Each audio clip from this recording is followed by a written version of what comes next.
Espero que todos se encuentren muy bien. Bueno, con la contadora Maritza Vidal Robles, ya estamos por ahí. Muy Ujú. bien. Entonces, Compártenos tu sí, pantalla y pues claro que empezamos sí. con la historia. Muy bien, ya estoy aquí otra vez.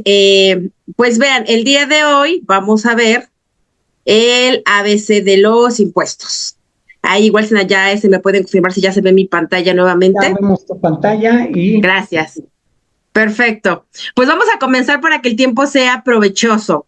claro, Pues buenas tardes, bienvenidos a todos. Como les comentaba hace un minutito, mi nombre es Maritza Vidal Robles, contadora pública, auditora de la Facultad de Contaduría de la UAP y actualmente bueno, estudiando Derecho. Entonces, cualquier duda que ustedes tengan respecto a la parte legal, la parte fiscal sobre todo y contable, pues un gusto, ¿no? Un gusto poderles asesorar, poderles comunicar y bueno, siempre estamos en constante aprendizaje, tanto ustedes como yo, créanme que también cada día estamos adquiriendo nuevos conocimientos que sabemos van a ser útiles.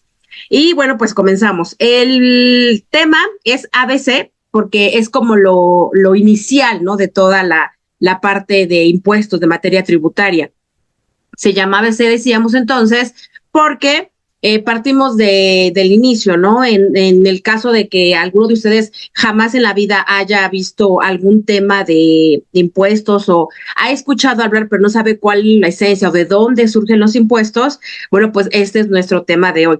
Voy a tratar de hacerlo lo más sencillo posible, aunque sabemos que de entrada, bueno, el área de impuestos es de por sí como enredada.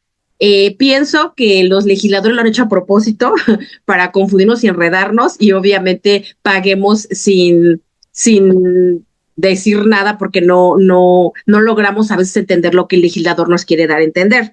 Entonces pienso que va por la parte de que es a propósito, pero bueno, lo que estamos de este lado no nos queda más que estudiarlo, comprenderlo, hacerlo y ver como las mejores estrategias, ¿verdad? No para evadir ni para eludir al fisco, sino para aplicar la ley en mi beneficio. Entonces, ahorita lo que vamos a hacer es comentar qué es esto de los impuestos. Bueno, pues sabemos que en México, así como en otros países, estamos obligados a pagar impuestos. Aquí la pregunta sería, ¿por qué pagamos impuestos? ¿Qué son los impuestos? ¿Qué es el RFC que tanto escuchamos hablar de ello, no? Eh, a nadie nos gusta pagar, es un hecho, a nadie nos gusta pagar. Si hacemos una encuesta o de las encuestas que se han hecho, pues a nadie le va a agradar pagar algo.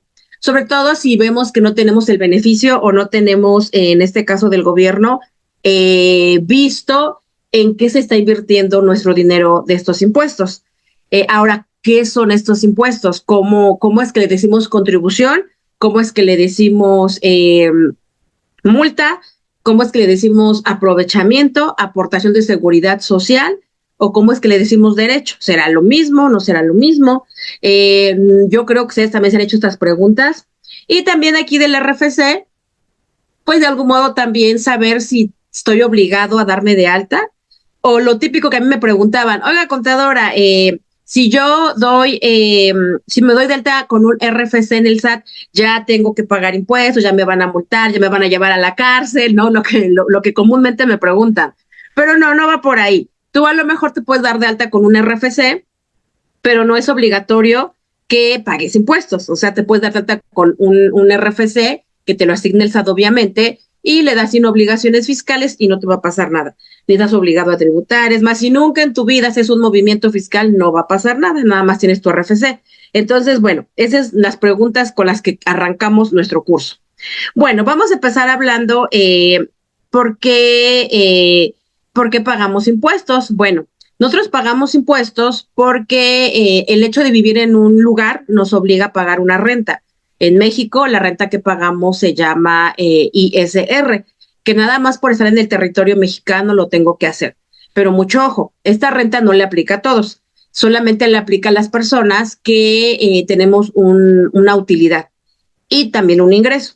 Ahí depende mucho de lo que conocemos como régimen fiscal, que ahorita vamos a hablar de ello, cómo vas a pagar tu impuesto sobre tu utilidad o sobre tu ingreso. Pero que quede claro que si yo no tengo ni utilidad ni ingreso, es decir, soy hijo de familia, me mantienen, ¿no? Soy ama de casa. Entonces, bueno, en esos casos no se va a pagar impuesto sobre la renta, que es como el típico impuesto que llegamos a escuchar allá afuera, ¿no? Entonces, bueno, de esa parte no tenemos ahí, digamos, opción de que yo me vaya a vivir a otro país para no pagar impuesto, porque donde me vaya yo, a Colombia, Venezuela, Uruguay, Paraguay, Chile, Estados Unidos, Canadá, cualquier país que yo me vaya, en todos tengo que pagar un impuesto, porque el gobierno tiene que, obviamente, allegarse de recurso, o sea, de dinero, pues, para regresarlo a través del gasto público. Es como una administración. Nada más que quien lo administra, este dinero o este recurso, pues se llama gobierno. Ahí ya depende cada quien el gobierno que tenga, ¿no? Si es como el de nosotros, que es república, que sabemos que está dividido en tres poderes, que es el ejecutivo, legislativo y judicial, y que entre ellos se reparten el poder, y que el ejecutivo tiene sus funciones, el legislativo hace la parte de leyes y el judicial los ejerce. Bueno, pues así funciona como en otros países, pero no todos funcionan así. Hay que recordar que existen países socialistas, hay que recordar que, por ejemplo, está China con su sistema que entre que socialismo, comunismo. Entonces, bueno, ahí tienen otro tipo de hecho, en China pues ni siquiera tienen como opción de partidos políticos, es uno solo partido, y de ahí él es el que rige toda la parte política y económica del país. Pero no por eso significa que ellos no van a contribuir o no van a pagar impuestos. De hecho, pues sí lo pagan, nada más que la administración pues cambia. Entonces, por esta parte es por la que debo de pagar impuestos para el gasto público. Imagínense que si no hubiera un gobierno que nos administrara, sería un caos, ¿no? Sería el problema de que cada quien tomaría ventaja de la otra persona, se robarían las cosas. Tan solo lo vemos cuando dejamos en este caso, un centro comercial como medio abierto, que lo vandalizan y sacan todo, las personas como que enloquecemos, ¿no? Vemos, por ejemplo, en las autopistas, en las carreteras de los trailers que llegan a tener algún incidente o accidente, entonces su mercancía se llega pues a caer. Entonces, en lugar de que las personas ayuden a recogerla, pues empiezan a hacer el acto de rapiña, ¿no? Entonces empiezan a llevar toda la mercancía. Entonces, con pequeños detallitos vemos que si no tuviéramos una administración pública, pues nuestro sistema en el cual vivimos pues sería un caos. Entonces no habría orden. Por esa razón hay que pagar impuestos. Ahora, ¿qué son los impuestos? Los impuestos entonces los conocemos también como contribuciones. Esto me lo fundamenta el artículo 31, fracción cuarta de la Constitución Política de los Estados Unidos Mexicanos. Sabemos que aquí en México la Constitución que nos rige, promulgada en 1917, que es la que actualmente está vigente, bueno, pues es la Constitución. Entonces, a partir del artículo 31 nos habla de nuestras obligaciones para contribuir al gasto público.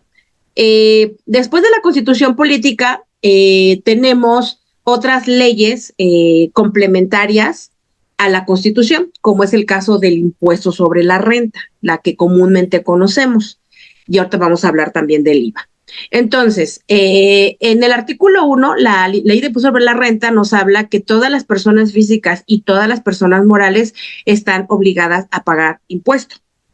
Ustedes se preguntarán, ¿qué es una persona física y qué es una persona moral? Entonces, bueno, de entrada, la física es un solo individuo, así como se escucha. La persona moral es el conjunto de dos o más personas que comúnmente se unen en sociedad, son las famosas personas morales.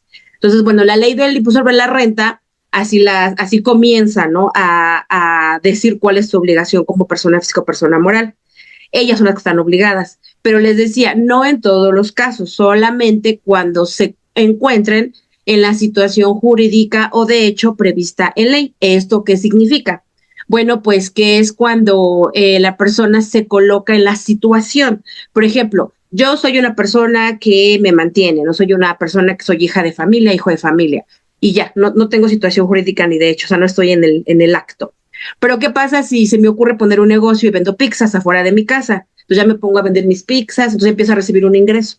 En el momento que yo empiezo a recibir mi ingreso, ya me coloco en esa situación jurídico, de hecho prevista en ley, o sea que ya me hago obligado u obligada a contribuir al gasto público.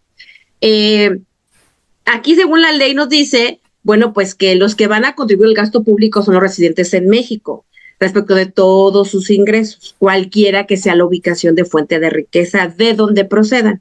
Es decir, si yo estoy acá en México y tengo ingreso, independientemente que lo obtuve de otras fuentes, yo tengo que pagar acá en México el impuesto.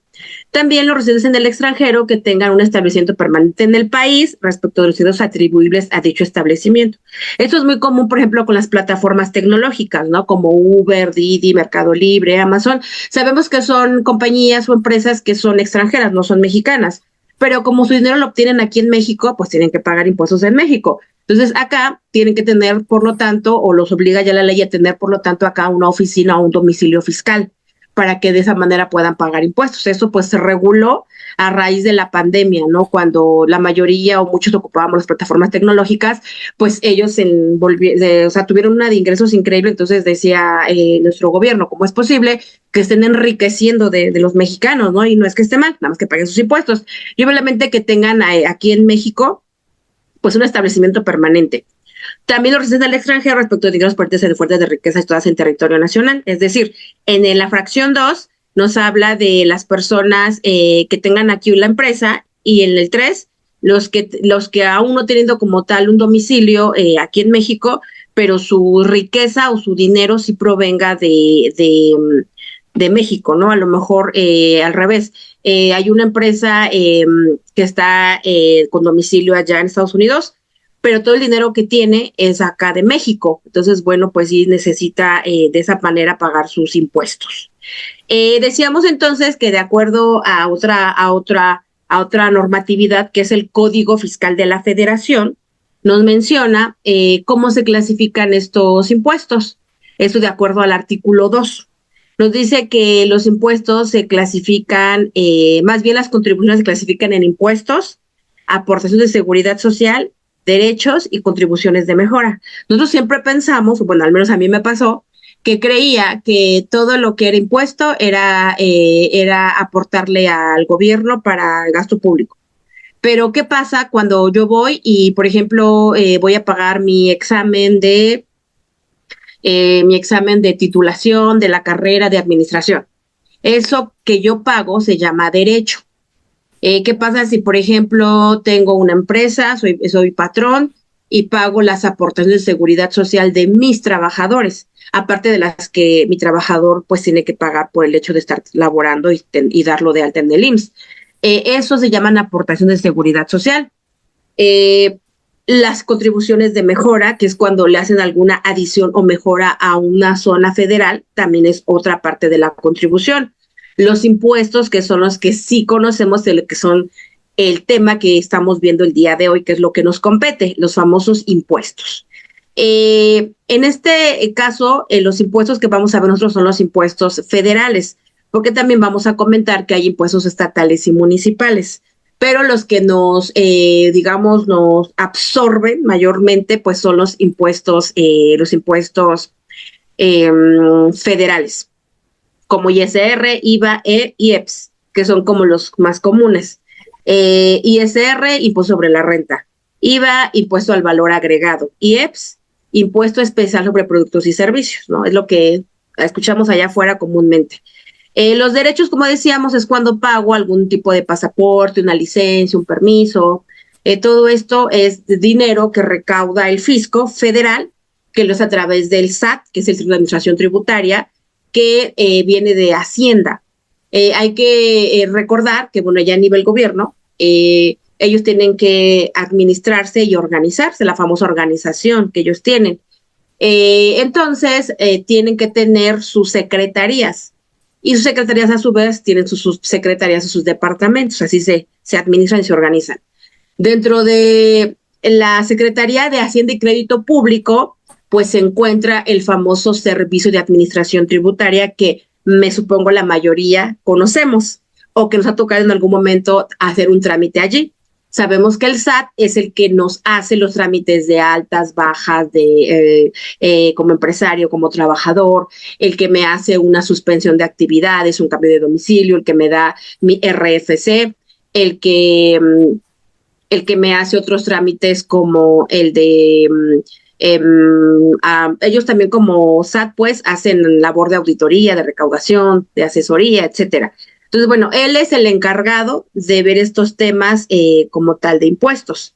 Es bien importante porque tienen ellos sus administradoras o sucursales, si le quieren llamar, en todo el país. Y bueno, pues ahí no nos podemos salvar. Aquí, bueno, pues es en general su clasificación de estas contribuciones, que pues son 4. Pero en sí, ¿qué es un impuesto? Podemos encontrar muchas definiciones, así como que en Wikipedia, en Internet, en libros, en diccionarios, en las leyes. Pero bueno, nosotros nos vamos ahorita a enfocar en el aspecto formal, que nos los está dando el mismo Código Fiscal de la Federación. El Código Fiscal de la Federación, bueno, pues nos define tanto impuestos como contribuciones, como derechos, todo esto me lo define la ley. Bueno, pues los impuestos son cargas o tributos que son una obligación de pago que el Estado impone a sus ciudadanos, sin que exista una contraprestación directa de bienes o servicios. Tiene en principio el propósito de financiar las actividades del sector público que son del provecho común. Entonces, como podremos ver, es un tributo. Ustedes se preguntarán, bueno, ¿en qué momento pagamos tributo? Pues yéndonos a la historia de la humanidad, pues hay que recordar que el hombre era nómada, sedentario. Entonces, bueno, pues lo que pasó ahí fue que en el momento que el hombre se establece en un lugar donde hay agua normalmente y pues comida, es donde se establece, ¿no? Y deja de andar como rodando. En ese momento entonces se crean las famosas tribus, ¿no? Entonces cada persona bueno, cada persona en su lugar donde se había establecido tenía ya sus tribus, ¿no? Empezaron a organizarse para cazar al famoso mamut, se hacen un recordatorio de la historia, ¿no? Entonces, debido a esto, ya una vez que se crean estas tribus, pues se crean civilizaciones. Entonces, se ven en la necesidad o por el mismo progreso de la humanidad de conquistar una tribu a otra tribu, un pueblo a otro pueblo. Y eso cómo le hacen a través de las peleas, ¿no? A través de en este caso, de las luchas de tribus, de hombres. ¿Quién ganaba? Pues el más fuerte, ¿no? Quien dominaba la otra tribu. Entonces, en el momento que una tribu somete a la otra, le impone un tributo, el famoso tributo. Entonces, la otra tribu, la perdedora, pues tenía que de algún modo pagarle tributo a la tribu ganadora. De ahí viene como la parte, ustedes quieren llamarle injusta, ¿no? Porque muchos me dicen, es que es injusto pagar tributo y entonces yo no veo el beneficio, pero eso ya tiene desde siempre, no es como de que apenas nació con el gobierno del PAN, del PRI, de Morena, no, eso es de muchísimo antes, ¿no? Entonces, en ese momento les ponen el tributo de pagar. En ese momento pues no existía el dinero, existía obviamente la mercancía, que eran los famosos trueques, o la venta de mi mano de obra, no mi fuerza de trabajo. Como no tenía yo que vender más que mi fuerza de trabajo, pues la vendía. Entonces ellos, la tribu vencedora, de esa manera pues se hacía de estos tributos. Con el tiempo se fue como formalizando.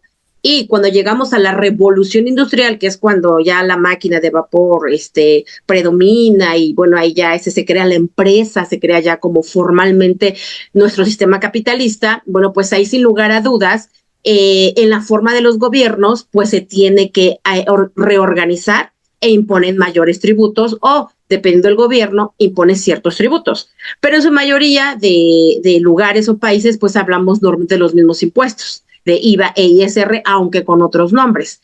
Entonces, bueno, de ahí viene la parte del tributo, de tiempo atrás. Entonces, aquí lo que nos dice es que el impuesto lo definimos formal y legalmente como tributo, que son una obligación de pago que el Estado impone a sus ciudadanos, porque es por su nada más por el hecho de ser Estado. En nuestro país, muchos se pelean por llegar a ese poder porque saben que hay mucho, pues más que dinero, hay mucho poder. Yo platicaba con un político y me decía eso, es que sabes que nosotros sí nos interesa el dinero, obvio, pero más nos interesa el poder, porque con el poder haces dinero y haces otras cosas, ¿no? Y el dinero pues lo tienes, se te va, te lo gastas. Entonces es increíble, ¿no? Cómo resulta ser tan fuerte el poder. Entonces, ellos, por el hecho de ser Estado y tener ciertos gobernantes, tienen poder. Entonces, nos obligan a pagar a nosotros como sujetos pasivos, que nos llaman así sujetos pasivos, ese tributo, sin que exista una contraprestación directa de bienes o servicios. Tiene en principio el puesto de financiar las actividades del sector público que son del provecho común. O sea, si lo vemos de forma teórica, pues no es que esté tan mal, o sea, realmente sí, si se hicieran las cosas bien, pues sería una mejor sociedad, ¿no? Porque a final de cuentas, el hecho de que un gobierno te cobre un tributo, en este caso llamado impuesto, y lo gasten en el beneficio social, pues está bien, ¿no? Porque si lo dejáramos en manos de unos cuantos, pues sería un caos, porque la mayoría no quisiéramos dar o pagar, esa es la realidad. De hecho, lo vemos en nuestra vida común cuando el vecino, el de enfrente, pues nada más le importa su casa, su familia, y si la banqueta está sucia, está con hoyos, está feo, pues no le importa porque no le interesa lo del vecino, le interesa lo de él. Entonces partimos como de esa parte del ser humano de que luego solemos ser un tanto egoístas. Entonces, debido a esto, pues nos tienen que obligar a contribuir para el beneficio social, ¿no? Bueno, eso es respecto a el impuesto. De acuerdo al código, como decíamos, son contribuciones. Ya ahorita definíamos que el impuesto es parte de la contribución. Entonces, son contribuciones establecidas en la ley que deben pagar las personas físicas y morales que se encuentran en la situación jurídica o de hecho prevista en la misma y que sean distintas de las señaladas en la fracción 1, 3 y 4 de este artículo. Es decir, que están diferentes a los aprovechamientos, a las aportaciones de seguridad social y a las de mejora, que ahorita ya mencionamos. Y es lo que ya les comentaba, ¿no? Cuando yo me encuentro en una situación jurídica o de hecho prevista en ley, soy persona física o soy persona moral, tengo que pagar un impuesto por mis ingresos o por mis utilidades, ¿no? Entonces, bueno, eso lo habíamos comentado. Las aportaciones de seguridad social, pues son las contribuciones establecidas en la ley a cargo de personas que son sustituidas por el Estado en el cumplimiento de obligaciones fijadas por la ley en materia de seguridad social o a las personas que se beneficien en forma especial por servicios de seguridad social proporcionados por el mismo Estado. El claro ejemplo que les comentaba era el de las aportaciones de seguridad social al IMSS. Cabe mencionar que no todo es el IMSS, o sea, la ley obliga a que tú hagas una aportación de seguridad social, pero no, o sea, en términos de las empresas, ellas pueden dar de alta a sus trabajadores en otros organismos de seguridad social. Por ejemplo, las universidades tienen pues sus propios hospitales universitarios. Por ejemplo, Pemex tiene su propio hospital de Pemex y cada uno pues tiene que pueda, pues crea su hospital y ahí atiende a sus trabajadores, ¿no? Entonces, bueno, no es a fuerza el IMSS. Pero para efectos de aportes de seguridad social se está refiriendo a cuando el patrón hace esa aportación, ¿no? Vamos a ver las contribuciones de mejora. Las contribuciones de mejora son las establecidas en la ley a cargo de las personas físicas y morales que se beneficien de manera directa por obra pública, que es lo que comentábamos cuando amplían una carretera y que son mejoras para la ciudadanía y obviamente benefician a toda una comunidad. Bueno, pues son las famosas contribuciones de mejoras. Los derechos son los que habíamos comentado, que es cuando yo pago un título, una licencia, un pasaporte, pues son las contribuciones establecidas en la ley por el uso o aprovechamiento de los bienes del dominio público de la nación, así como para recibir servicios que preste el Estado en sus funciones de derecho público, excepto cuando se presten por organismos descentralizados u organismos desconcentrados, cuando en este último caso se trate de las contraprestaciones que no se encuentren previstas en la Ley de los Derechos, Federal de Derechos. Entonces, aquí lo más común son los que les comentaba, ¿no? Esos derechos que nos cobran por hacer ciertos trámites. No son como tal impuestos, son contribuciones. Entonces, todo esto, decíamos, va a parar a un centro que es la administración pública y en base a ese dinero se tiene que invertir en obra, pagar los servicios básicos como seguridad, como escuela pública, entre otras ramas que maneja el gobierno. Y recuerden que estamos hablando aquí a nivel federal, aparte está lo estatal y municipal. También el Código Fiscal nos menciona la parte de los recargos y las sanciones, los gastos de ejecución y las indemnizaciones, hablando cuando no pagas a tiempo tu impuesto. Cuando tú no pagas a tiempo tu impuesto y lo vas a pagar después, todavía no te genera una multa. Se llama pagar en forma espontánea. Cuando tú pagas en forma espontánea, pues ya pagas tu impuesto de 500 pesos, ya te tocaba pagar el día 17, lo pagas hasta el 20 o hasta el siguiente mes, ¿no? Entonces te va a generar un recargo y una actualización. Estas recargos y actualizaciones se llaman accesorios en este caso de los impuestos. También existen las multas, pero bueno, ya tienen su propio tratamiento. ¿Por qué? Porque las multas se pueden obviamente condonar, dependiendo ahí con el gobierno cómo lo lleves a cabo, de modo que también el gobierno te dé ciertas facilidades para pagar tu crédito fiscal y ya actúes de forma espontánea. La diferencia entre crédito fiscal e impuesto es que el impuesto es cuando estás dentro de tus fechas. Por ejemplo, ahorita en el mes de septiembre, lo que te generó de impuesto tienes hasta el 10 de octubre para hacer el pago. Después del 17, o a unos les toca hasta el 20, dependiendo de la terminación de su RFC. Bueno, pues en ese momento que pasa de la fecha de pago, se llama crédito fiscal. Y en ese momento te genera el recargo y la actualización, que son las famosas accesorios en este caso, de la contribución. Y aparte, si el SAT te determina, en dado caso, dentro de tus facultades que tiene, por el hecho de ser SAT, que te va a cobrar una multa, pues la vas a tener que pagar. Entonces, bueno, a eso se refiere. Los aprovechamientos son ingresos que percibe el Estado por funciones de derecho público, distintos de las contribuciones, de los ingresos derivados de financiamientos y de los que obtengan los organismos descentralizados y las empresas de participación estatal, que habíamos comentado. ¿Quién establece los impuestos? Los impuestos los establecen los gobiernos de acuerdo a la jerarquía. Sabemos que tenemos el poder ejecutivo, legislativo y judicial. Sabemos que dentro del poder legislativo, pues está el Congreso de la Unión, que es en este caso el Congreso de los diputados y senadores, ¿no? Que son los encargados ahí de checar el tema de las leyes. Y bueno, eso es a nivel federal quien establece las leyes. A nivel estatal, quien establece las leyes, bueno, pues los congresos de los estados. Aquí en Puebla, pues, que es donde yo me encuentro, bueno, pues tenemos nuestro congreso, así como en cada uno de los estados de nuestra república tienen su propio congreso a nivel estatal. Y finalmente, los municipios, que los municipios igual pues tienen ahí su organización y ellos también son los encargados de establecer sus impuestos, pero para su municipio.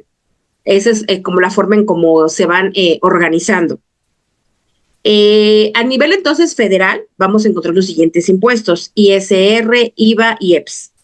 A nivel estatal, vamos a encontrar impuestos como, por ejemplo, el impuesto sobre nóminas, el impuesto sobre loterías y rifas, el impuesto de espectáculos públicos.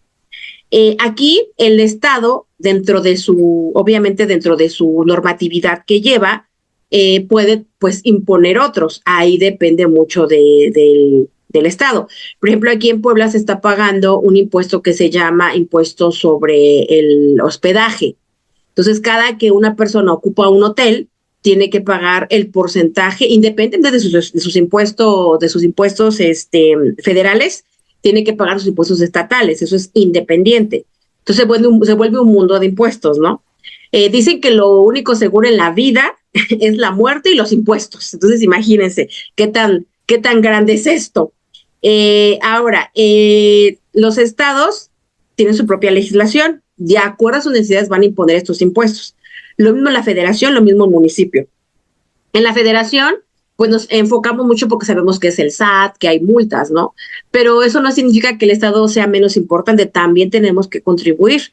Aquí pagamos el 3% sobre nóminas y lo pagamos a finanzas del Estado. Nosotros pagamos en el de hospedaje también un porcentaje y de hecho, bueno, el porcentaje varía dependiendo del Estado.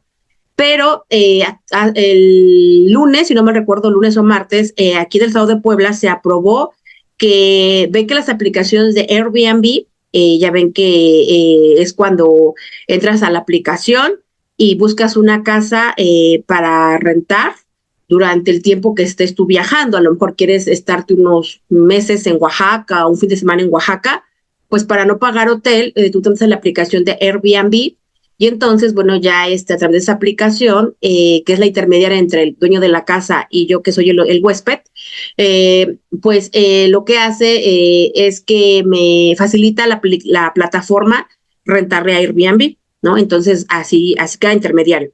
En el estado, este lunes, martes, se aprobó que también Airbnb, al menos en Puebla, debe de pagar un impuesto estatal.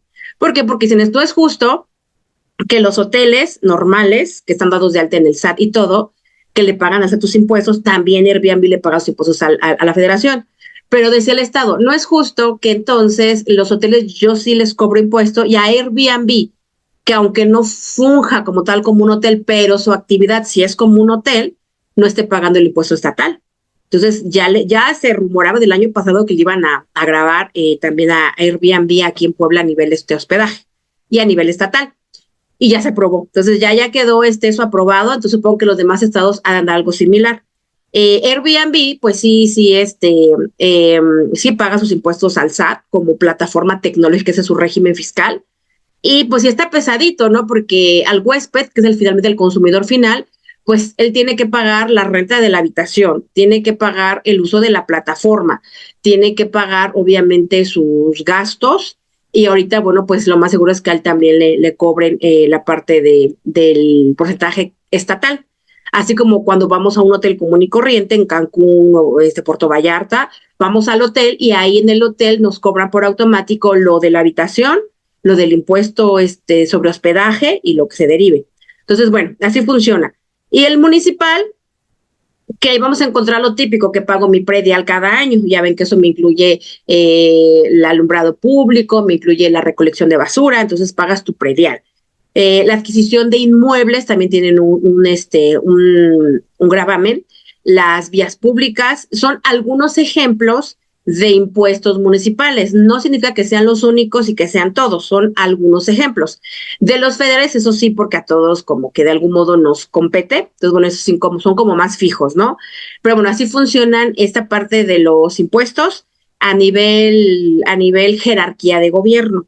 Entonces puede ser que una persona le toque pagar los tres y pues olvídense, ¿no? De hecho, a mí me tocó, por ejemplo, en el mes ya no me acuerdo qué mes era, pero pagué predial, pagué lo de mi vehículo, la famosa verificación, la famosa, las placas y luego la famosa, control vehicular para no pagar tenencia, tan solo del Estado, ¿no? Pagué mi licencia, porque se me había como vencido. Y entonces imagínense, ¿no? Y al mismo tiempo pagué los municipales, que era lo de mi predial, y al mismo tiempo pagué multas al Estado porque no iba yo en el kilometraje adecuado, ¿no? Y cuando yo vivo sobre periférico, pues siempre estoy usando periférico, entonces siempre ahí están las fotomultas al orden del día. Entonces imagínate, todo ese dinero se me juntó así, ¿no? Y aparte de yo que pagar mis impuestos de ISR e IVA en un solo mes, todo en un solo mes. Pero la ventaja es que nos daban meses sin intereses. Entonces, pues muchas gracias, ¿no? Al Estado que nos dio meses sin intereses y también el municipio. En la federación no sé qué haga eso, pero al menos el Estado y el municipio ya se actualizaron. Ya te dan los impuestos con tarjeta de crédito diferido. Entonces, vean, ya vamos ahora sí que modernizándonos, ¿no? Bueno, entonces, sabemos que los impuestos se aplican, decíamos, a nivel federación, a nivel estado y a nivel municipio. La federación, pues sabemos que es el gobierno de la república. Nuestros estados, pues son finanzas del estado comúnmente, y nuestros municipios, pues cada persona al municipio que pertenezca le va a cobrar sus propios impuestos. Entre ellos hacen convenios de colaboración, es decir, que a lo mejor Puebla le hace su trabajo al gobierno federal y recauda ISR e IVA independiente de sus propios impuestos que recauda como en este caso decíamos el impuesto sobre hospedaje y el pago de nóminas, ¿no? Entonces hacen convenios de colaboración. Ellos son los encargados de cobrarlos. Dentro de su administración tienen que nombrar, en este caso finanzas, pues nombrar su tesorería, ¿no? Entonces en la federación ya están también bien modernizados porque a través del SAT generamos una línea de captura, o sea, una referencia de pago una vez que hago la declaración de impuestos. Entonces, esa línea de captura, pues yo voy a cualquier banco y con el código de barras me pasa ahí en el cajero y ya me cobra, ¿no? O voy con el cajero. Pero como dicen, ya todo está muy, muy moderno, pues ya ni el cajero me quiere aceptar el pago de impuestos, ¿no? Me dice, no, pues páguenle en su aplicación ahí mismo en las practicajas, o aquí en el celular, lo que tenemos aplicaciones, ahí también ya viene la que dice, ¿no? Pago de aportaciones federales. Y para los estados te viene pago con convenio con finanzas del estado, tienes que dar el número de convenio. Entonces ya cada uno se va como moviendo de modo de que el proceso para pagar pues sea eficiente y sea rápido. Entonces ya todo vamos como súper modernizado. Entonces ellos son encargados de recaudar en cada uno de sus órdenes de gobierno sus propios impuestos. Los estatales, como decíamos, son las contribuciones obligatorias que deben pagar los ciudadanos a un estado para fines de beneficios para obra pública y diferentes sectores sociales. Esos pueden variar de un estado a otro, como comentábamos, y cada uno pues fija sus propios impuestos. De la experiencia que yo tengo, de los municipios que yo llevo, que en este caso pues es Querétaro, Puebla y otros 3, en todo estamos pagando, Veracruz, ya me acordé, Veracruz, en todos estamos pagando impuesto estatal, que es el de nóminas, en todos, y los procesos son bien similares, entonces no hay como mucho pierde. Entonces acá, pues son obligatorios, ¿no? Para los que están dentro de ese estado. Y obviamente, pues es para beneficio. De acuerdo al artículo 124 de la Constitución Política de los Estados Unidos Mexicanos, sabemos que las facultades que no están expresamente concedidas por esta Constitución a los funcionarios federales se entienden reservadas a los estados o a la Ciudad de México en los demás ámbitos de sus respectivas competencias. Entonces, aquí la misma Constitución le da ese poder a los gobernantes. Cuando no estén, digamos, claras, pues sí, debemos delegar, ¿no? A los estados lo que a ellos les competa como parte de sus estados. Vamos a encontrar, entonces, ya aterrizando un poquito, en la parte de los impuestos federales, que son los que nos vamos a ver nosotros, los estatales y municipales, pues no los vamos a ver, nada más los comentamos para que ustedes supieran que existen. Nos vamos a enfocar entonces a 3 impuestos, y que estos son federales. Estos son ISR, IVA y el IEPS. El ISR es el que más comúnmente escuchamos, el IVA, pues es el impuesto al valor agregado, y el IEPS es el impuesto especial sobre productos y servicios, y ahí les ponen así como de gasolina, pues porque es de donde comúnmente lo encontramos. Entonces, esos son los 3 impuestos federales que comúnmente tenemos. Aquí puse como por adicionar el IETU y el IDE, pero ya no están vigentes, porque aún todavía, no se les comenté, pero doy clases, soy maestra también, entonces aún todavía mis alumnos o gente que, bueno, se está apenas inmiscuyendo este tema de los impuestos, pues aún todavía me habla del IETU y el IDE. Y no, ya tiene mucho tiempo que esos impuestos ya no existen, ya no están vigentes, se abrogaron.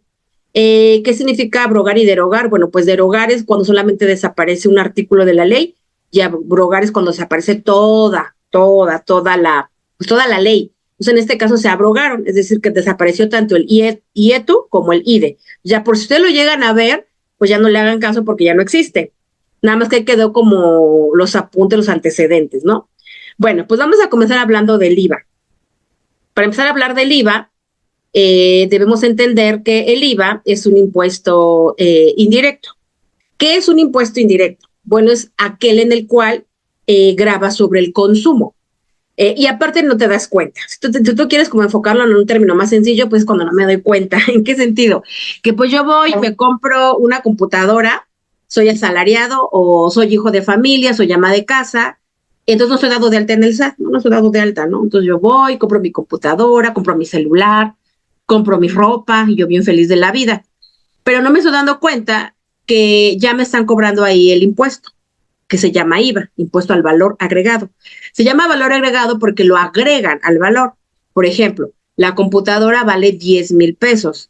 Entonces, en este caso, Walmart, vamos a suponer, pone allí en su área de computadoras la computadora en 11,600. ¿Qué significa? Que 10,000 son para Walmart y 1,600 son para el fisco. Cuando yo voy a comprar la computadora, yo pago 11,600. ¿Quién absorbe el impuesto? Yo, Maritza, porque yo soy el consumidor final. Independientemente que yo como persona física no esté dada de alta en el SAT, eso no tiene nada que ver. Entonces, aunque yo no esté dada de alta en el SAT, yo voy y pago mi IVA, pero no me doy cuenta, porque ya viene incluido en el precio, por eso es que decimos al valor agregado, y no, ni cuenta te das. No, que voy a comprar un chocolate al Oxxo, ¿no? Lo mismo, ya tiene incluido el IVA y el IEPS. No, pues que voy a cargar gasolina. Ah, pues cargas el litro, dije a las gasolineras, aquí sí damos litro por litro, ¿no? Entonces, bueno, en esas gasolineras, cuando yo voy a consumir, pues pago ISR, perdón, pago IVA y también pago IEPS. Cuando voy a ver una función de cine, cuando voy a comprar una televisión, cuando compro mi ropa, decíamos, cuando compro mi celular magnífico, mi iPhone, que tan de moda está, ¿verdad? Con los chavos. Entonces voy y compro mi celular. Entonces, en el momento que compro mi celular, ya me está incluyendo el IVA. Es decir, que mi celular de última generación, que me vale, bueno, que para quien me lo vende, me lo está vendiendo a mí en 10,000, pues yo tengo que pagar 11,600 porque 1,600 pesos, decíamos, es del IVA, por se llama indirecto, porque indirectamente te lo están grabando. Además de esto, por ejemplo, los menores de edad, ¿no? Los menores de edad que no tienen, digamos, algún tipo de régimen fiscal o un RFC, pues igual ellos pagan el IVA, ¿no? Porque cuando ellos van y compran su ropa, compran sus cosas, los muchachos, los jóvenes, los niños, también ya están pagando el IVA. O sea, no es como que los vean y les digan, tú como eres un niño o eres un menor de edad, no te voy a cobrar el IVA, ¿no? Aquí es parejo, todo el país paga IVA. Aquí no importa si eres chico, grande, mujer, hombre, tienes, no tienes, aquí no importa. Todos pagamos IVA. No es como en el ISR que les mencionaba hace un momentito, que hay nada más, si tienes ingreso, pagas. Si tienes ingreso, pues no pagas, ¿no? Tienes utilidad, pagas. Si tienes utilidad, pues no pagas. Acá no, acá todos pagamos IVA nada más por el hecho de consumir. Aquí la persona que inventó el IVA, la verdad, fue muy inteligente o fue como muy audaz, porque obviamente los seres humanos por naturaleza vamos a consumir. O sea, una persona que no consume, pues no vive, porque tiene que comprar alimento, tiene que comprar agua, tiene que comprar ropa, o sea, es consumo, todo es consumo. Es la famosa necesidad. Entonces, se basaron en esa necesidad y dijeron, pues ahí sí vamos a tener al contribuyente bien amarrado, porque de una forma u otra nos va a tener que pagar a nosotros como gobierno cuando compre sus productos para sus necesidades básicas, ni hablar. Entonces, imagínense, ¿no? Sí es como fuerte ese tema porque es el 16% lo que yo voy a pagar de cada producto que compre. Ahorita vamos a ver que también hay tasa cero y exenta, pero en su mayoría la tasa es del 16%. Y esto no ha cambiado y ni creo que vaya a cambiar. Bueno, pedimos que no cambie, pero para empeorar, es decir, que no nos suba más la tasa, ¿no? Más bien que la bajen, pero pues no. A lo que yo escuché de las reformas que se están ahorita considerando para 2025, no van a bajar las tasas de impuesto. Mucho harán con no subírnoslas o no crear un nuevo impuesto, pero no las van a bajar. Entonces, esa es la situación del IVA. El IVA, entonces, las presentamos a través de las famosas declaraciones mensuales. Entonces, yo las pago cada mes, es decir, lo que yo haga en el mes de septiembre lo pago en octubre lo pago en noviembre, diciembre, así me voy cada mes. Se refiere a la declaración y pago de los impuestos mensuales al valor agregado. Las declaraciones del famoso IVA deben ser presentadas mes a mes en un formato que el SAT me proporciona y lo hago en forma electrónica. Antes se hacía en formatos de papel, ahora ya no, ya todo es electrónico y lo hacemos, decíamos, a través de www.sat.gov.mx. En él se declaran y pagan los impuestos mensuales, productos de las ventas, compras, ventas exentas, de exportación. Como todo impuesto, todos, el IVA, ISR, el IEPS, todos ellos tienen que tener elementos. ¿A qué nos referimos con elementos? Pues tienen que tener un sujeto, un objeto, una base y una tasa. Entonces se preguntará, bueno, ¿y qué es esto?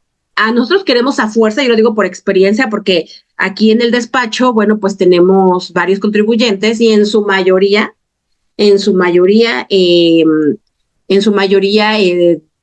se confunden.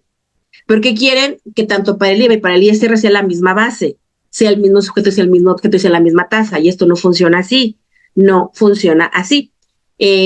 Porque decimos, no, pues que yo para el IVA, pues ya yo de lo que compré y yo lo comparo contra lo que vendí y sobre la diferencia yo pago el impuesto. Es nuestra lógica y no es que esté mal, está bien, ¿no? Y yo digo, bueno, pues yo compré tanto, pagué tanto de impuesto. Vendí tanto, me trasladaron tanto de impuesto, hago la resta y ese es el pago al SAT. Y queremos que lo mismo sea para ISR. Ah, no, mire, contadora, lo que pasa es que yo como vendí 10,000 y gasté 5,000, pues sobre la diferencia que son 5,000 pago el impuesto. Entonces lo mismo es para ISR. No, no funciona así, no funciona así. Para empezar, son diferentes bases, son diferentes tasas. Tal vez el sujeto sea el mismo, el sujeto activo y el sujeto pasivo. Pero en cuanto a base, tasa, objeto va a variar. Por eso no hay que confundir los impuestos. En cuanto al sujeto para efectos del IVA, pues pueden ser personas físicas o morales en territorio nacional. O sea, quien le llamamos el sujeto pasivo, quien es el pagador del impuesto, ¿no? Ahora, ¿cuál es el objeto? El objeto es sobre lo que va a gravar. ¿Sobre qué va a grabar? Pues sobre enajenación de bienes, que son básicamente pues ventas, sobre prestación de servicios independientes, que son las personas que estamos por honorarios, es decir, las personas que no, que somos médicos, ingenieros, contadores, abogados, todos ellos, y que bueno, nosotros para poder dar un servicio nos piden un recibo de honorarios, se los proporcionamos, pero para poderlos proporcionar yo tengo que darme de alta primero en el SAT, con el régimen de servicios profesionales. Y entonces soy independiente. ¿Por qué? Porque en este caso no obligo a quien me está comprando mi servicio a que me dé de alta, sino más bien yo soy independiente, ¿no? Yo voy cuando quiero, no cumplo una jornada de trabajo, no cumplo una relación laboral, no hay subordinación. Como el médico, ¿no? Voy, te doy tu consulta a tu casa, te cobro 5,000 pesos, 1,000 pesos la consulta, ya está mi recibo de honorarios y ya no hay más obligación, ¿no? Entonces, bueno, ellos también, aunque sean independientes, los servicios profesionales, como médicos, contadores, abogados, tienen que grabar IVA.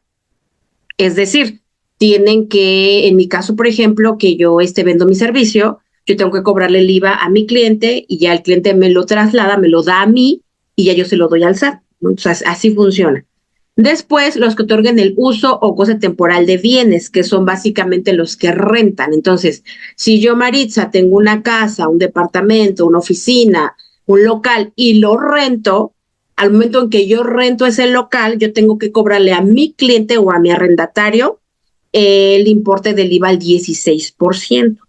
Sí hay excepciones, pero en general sí tengo que cobrarle el 16%, pero mucho ojo. El IVA no es mío. El IVA no es del contribuyente, de mi cliente o mi arrendatario. El IVA es del SAT. ¿Qué error cometemos? Se los digo por experiencia, que nos gastamos el IVA. O sea, yo digo, por ejemplo, a ver, Maritza, yo soy Maritza, le voy a cobrar a la Universidad de Oriente de Sociedad Civil, le voy a cobrar un curso de reformas fiscales por 10,000 pesos. Ok, se las cobro. Yo se la cobro a Universidad del Oriente. Ok, cuando yo le cobro, yo tengo que cobrarle a la universidad 11,600. ¿Por qué? Porque 10,000 es el valor de mi hora y 1,600 pesos son lo que yo le cobro a universidad, que universidad me los traslada a mí, yo lo guardo un ratito y al siguiente mes se lo pago o se lo doy al SAT, porque ese dinero no fue nunca mío, jamás fue mío. Lo mío fueron 10,000, 1,600 pesos me los dio universidad, pero nunca fueron míos. ¿Qué error cometemos? Que yo esos 1,600 pesos los considero como dinero propio y me los gasto. Ahorita porque estoy hablando de poquito dinero, ¿verdad? 1,600, pero imagínense cuando hablamos de 10 millones de pesos. ¿Cuánto es de IVA? Entonces, todo ese dinero que reciben de IVA los contribuyentes, el error que cometen es que se lo gastan. Y eso no debe de ser. Entonces, yo el problema que encuentro, por ejemplo, ahorita que puse al corriente a una empresa constructora, sus obras, pues imagínense, eran de 2 millones, 3 millones, 6 millones. Entonces, cuando le sacamos su determinación de impuestos, porque un año no pagó impuestos, le sacamos el cálculo, le salían a pagar más de 600,000 pesos, obviamente. Aunque ya había metido gastos para bajarle a su impuesto, o sea, digamos, gasto en IVA, por decirlo así, compró entonces ese IVA que le generó esa compra, pues lo restamos a su IVA de su venta Aún así, le daban casi 600,000 a pagar. No, el señor dice, no, es posible, está súper enojado, ¿no? Y entonces ya yo le explicaba, mire, yo le entiendo que el ISR le duela porque pues sí, sale de su bolsa. Pero ¿por qué se enoja usted con el IVA? Si el IVA nunca fue de usted. No, pero ¿cómo? Pues sí, usted le cobró a su cliente tantos millones, él le dio tanto de IVA, ese IVA es el IVA que usted tiene que regresárselo al SAT. Mucho hace el SAT con no multarlo, pero ese dinero nunca fue de usted porque se lo gasta. Y entonces ya me dice el contribuyente, no, pues es que si lo enfocamos así, pues ya cambia, ¿verdad? Bueno, no es que lo enfoquemos así, es que así es. O sea, son cuestiones de impuestos que a lo mejor muchos no, digamos, no somos expertos en el tema, pero pues sí tenemos la práctica, ¿no? Lo escuchamos allá afuera. Oye, el IVA, ¿no? Entonces, sí hay que como que tener esta cultura, ¿no? De, más que de pagar impuestos, saber de dónde salen los impuestos. Porque en este caso el señor, pues ya cuando yo le expliqué que ese dinero nunca salió de su bolsa, como que se quedó tranquilo, dijo, no, pues sí tiene razón, ¿verdad? Pues tengo que pagar un dinero que ya me gasté. No, pues claro. Entonces, mucho agradezca que no le llega la multa, porque la multa le puede rebasar 3 veces el crédito fiscal, imagínense. Entonces, ahí sí podrá que ver dónde va a agarrar usted para pagar esa multa, que esa sí va a salir de su dinero. Entonces, ese es el punto con el IVA. Entonces, también los que importen bienes o servicios, también en este caso va a agravar IVA. ¿Cuál es la base del IVA? La base del IVA es el valor de estos actos. Lo que les decía, no confundir ISR con IVA. ISR, su base va a ser el ingreso a la utilidad. Aquí, en IVA, la base va a ser el acto o actividad. Ustedes se preguntarán qué es un acto y qué es una actividad. Ahorita se las voy a explicar. Y obviamente la tasa. Vamos a encontrar que la tasa, es decir, el porcentaje que se cobra de IVA o que el gobierno nos cobra de IVA, es del 16, del 0 exento y la zona fronteriza, que está al 8%. Entonces son los que vamos a encontrar las variantes. En su mayoría va a ser 16%. Sí vamos a encontrar 0, sí. Sí vamos a encontrar exento, sí. Y bueno, solamente los que van en zona fronteriza tienen otra tasa. Aquí dejamos entonces la diferencia entre acto o actividad para que nos quede como más claro, ¿no? La actividad es a lo que yo me dedico a hacer normalmente o recurrentemente. Por ejemplo, yo soy maestra y mi actividad es dar clases, ¿no? Entonces, es mi actividad, no es mi acto, es mi actividad, porque mi acto es cuando lo hago en forma esporádica. Por ejemplo, a lo mejor voy a llevar la contabilidad de, pues no sé, de una empresa que se dedica a los transportes, pero lo hago una vez al año, o lo hago a lo mejor o les doy a lo mejor un curso, unas pláticas, no sé, de algo administrativo, pero es como muy rara la vez que yo lo hago. Entonces eso no es acto, más bien eso es acto, no es actividad. Entonces, bueno, aquí actividad que damos es lo que hago comúnmente, que es el acto, es lo esporádico, no es a lo que me dedico. Por ejemplo, un asalariado. Salariados son las personas que trabajan normalmente en las empresas y que les dan prestaciones como vacaciones, aguinaldo, prima vacacional, ¿no? Y que tienen un horario de 8 horas y que son los que comúnmente pues mueven ahí toda la parte productiva del país porque pues son los que son más, ¿no? Entonces, bueno, ellos, los asalariados, cuando van a trabajar y se les ocurre comprar un auto, pues con toda libertad lo pueden hacer porque pues ya su dinero pues ya grabó ahí con el SAT, ¿verdad? Entonces ya con su dinero compran su auto, pero cuando decide a lo mejor vender ese auto o hace labor de estar comprando continuamente carros, tiene que definir si es acto o es actividad, porque si lo hace una vez, cada 3, 4 años, pues es un acto. Si lo hiciera cada mes, pues sí sería una actividad, porque entonces ya se entiende que esta persona está comprando carros para vender carros, por lo tanto está haciendo negocio y por lo tanto tiene que pagar un IVA, ¿no? O tiene que cobrar un IVA para hacerlo al SAT. Entonces, es un solo hecho. La actividad es a lo que me dedico. Entonces, ya sea acto o actividad, tienen que grabar IVA. Otro ejemplo, en el régimen empresarial, que son las personas que pues tienen su negocio de verduras, de papelerías, mercerías, transporte, etcétera, todos los que hacen actividades empresariales, pues normalmente se dedican a ese giro. Entonces, si lo hace muy comúnmente, se llama actividad; si lo hace una esporádica, se llama acto. Y finalmente, bueno, pues es de dónde yo obtengo mis ingresos, o sea, cuál es la fuente, ¿no? Para decir si es acto o actividad. Pero al final de cuentas, si leemos lo que dice la ley del IVA, pues nos dice que ya sea acto o actividad, o sea, lo hagas común o no lo hagas comúnmente, pues si tu actividad no está exenta, pues tienes que pagar 16%, o sea, se grava con 16% de IVA. Muy bien. Ahora, los contribuyentes causarán el IVA en el momento en el que efectivamente cobren las contraprestaciones. Ese es otro detalle. Si yo compro o vendo, en este caso de crédito, eso no le importa al SAT, ni le importa obviamente al fisco. Lo que le importa es lo que tú efectivamente cobres y lo que efectivamente pagues, porque sobre la diferencia es el impuesto que se le va a pagar al SAT. Acá los créditos no se consideran para efecto de pago de impuestos. Esto no significa que no se lleve, ¿no? Me hablaba un restaurantero apenas la semana pasada porque abrió un negocio de mariscos, entonces me decía que pues obviamente como él le vende al público en general y como su producto marisco, cuando lo sacan del mar no graba, ¿no? Porque está así como en bruto. Pero una vez que el restaurantero lo cocina, por decirlo así, lo cocina y lo vende en un restaurante, en ese momento ya graba el 16% de IVA. Entonces yo le dije al restaurantero, usted tiene que cobrarle el IVA a sus contribuyentes, bueno, a sus clientes, a sus comensales, pues. Y ya me decía, ok, está bien.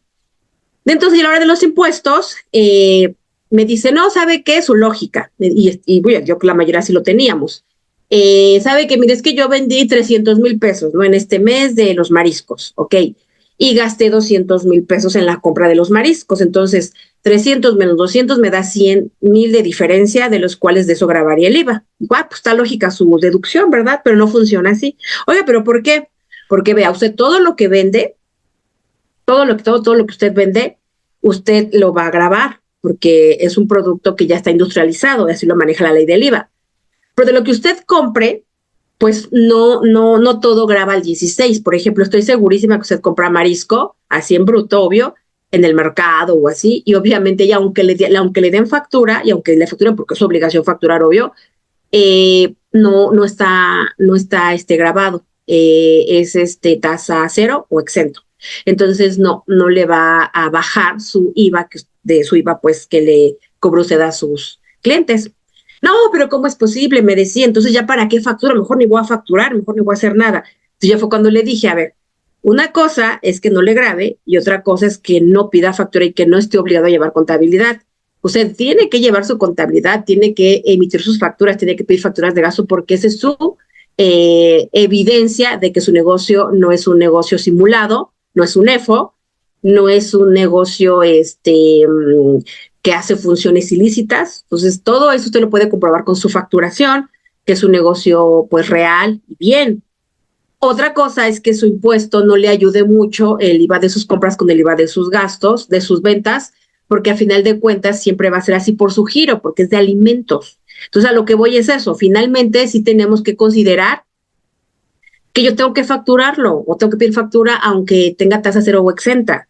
Entonces, hay que tener esa cultura. Entonces, en el caso del IVA, se va a causar en el momento en que se cobre o se pague. Se tiene que hacer. ¿Cuál es el fundamento legal de lo que les estoy pues comentando? Pues partimos igual de la Constitución, en el artículo que les había comentado, que es el 31, fracción cuarta. De ahí se deriva la Ley de Ingresos de la Federación, después la Ley del IVA y obviamente el Código Fiscal de la Federación supletoriamente. Ese es el índice de la ley del IVA, por si después se quiere echar ahí un clavadito para ver que todo está ahí fundamentado. Y ahí nos habla de todos en cada capítulo, cómo es que se maneja el IVA. En el artículo 1, bueno, pues es que están obligados al pago del IVA, tanto las personas físicas como personas morales en territorio nacional realicen actos o actividades que ya hemos comentado, enajenen bienes, presten servicios, otorguen uso o goce temporal de bienes e importen bienes. La tasa del 16%, y me lo establece la misma ley. Él dice entonces la ley del IVA en el artículo 1 que el contribuyente trasladará dicho impuesto en forma expresa y por separado a las personas que adquieran bienes, los usen o gocen temporalmente o reciban los servicios. Trasladar me quiero detener acá porque en otros cursos que he tenido me decían eso.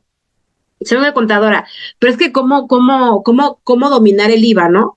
Porque escuchamos términos de IVA acreditable, IVA no acreditable, IVA exento, IVA agravado. IVA trasladado, IVA por pagar, o sea, ¿cómo no nos enredamos entonces en todos estos términos, no? Yo le digo muy sencillo, simplemente ubiquen que el IVA es uno, ya está, IVA, impuesto al valor agregado, ya, ese es el único. Ahora, de ese IVA, tú tienes que dividir en dos, el IVA de tus ventas y el IVA de tus compras, así de sencillo. El IVA de tus ventas le llamamos IVA causado o IVA trasladado. El IVA de tus compras se va a llamar IVA acreditable o IVA pagado. Ya tú le das el nombre. Nada más lo que se quiera que es que tú entiendas que uno es el IVA de ventas y otro es el IVA de compras. IVA de ingresos, IVA de egresos, ¿no? Y ya. ¿Por qué se llama trasladado? Porque lo que les comentaba, en el ejemplo que les daba de que yo le cobraba a la Universidad de Oriente por un servicio de cursos, ¿no? Entonces, ¿qué pasa ahí? Que cuando yo como sé que aquí en el artículo 1 yo presto servicios y se presten servicios independientes, yo entro en la fracción 2 del artículo 1 como maestra independiente. Entonces, yo le digo a la Universidad de Oriente, ¿sabes qué? Yo te voy a cobrar, yo Maritza, a ti, Universidad de Oriente, 1,100 pesos de IVA, pero no son para mí, son para el SAT. Entonces, en el momento en que la Universidad de Oriente me da el IVA a mí cuando me paga, que son 1,600, eso se llama trasladado. ¿Por qué? Porque me lo traslada a mí para que luego yo se lo dé al SAT. Eso se llama traslación del impuesto. Entonces, aquí en la ley del IVA nos habla mucho de los IVAs trasladados, que es otra cosa más que ese IVA que les comentaba que me dan a mí para que yo se lo pague al SAT. En forma expresa y por separado. Eso es muy importante porque, y lo mismo, yo les digo a mis contribuyentes, ¿cuánto es el valor de la computadora que vendes? 10,000. ¿Incluye el IVA o es más IVA? ¿Cómo? ¿A qué te refieres? ¿Cómo se hace eso? Sí, el precio que tú me das de los 10,000, por ley, ya debe de incluir el IVA.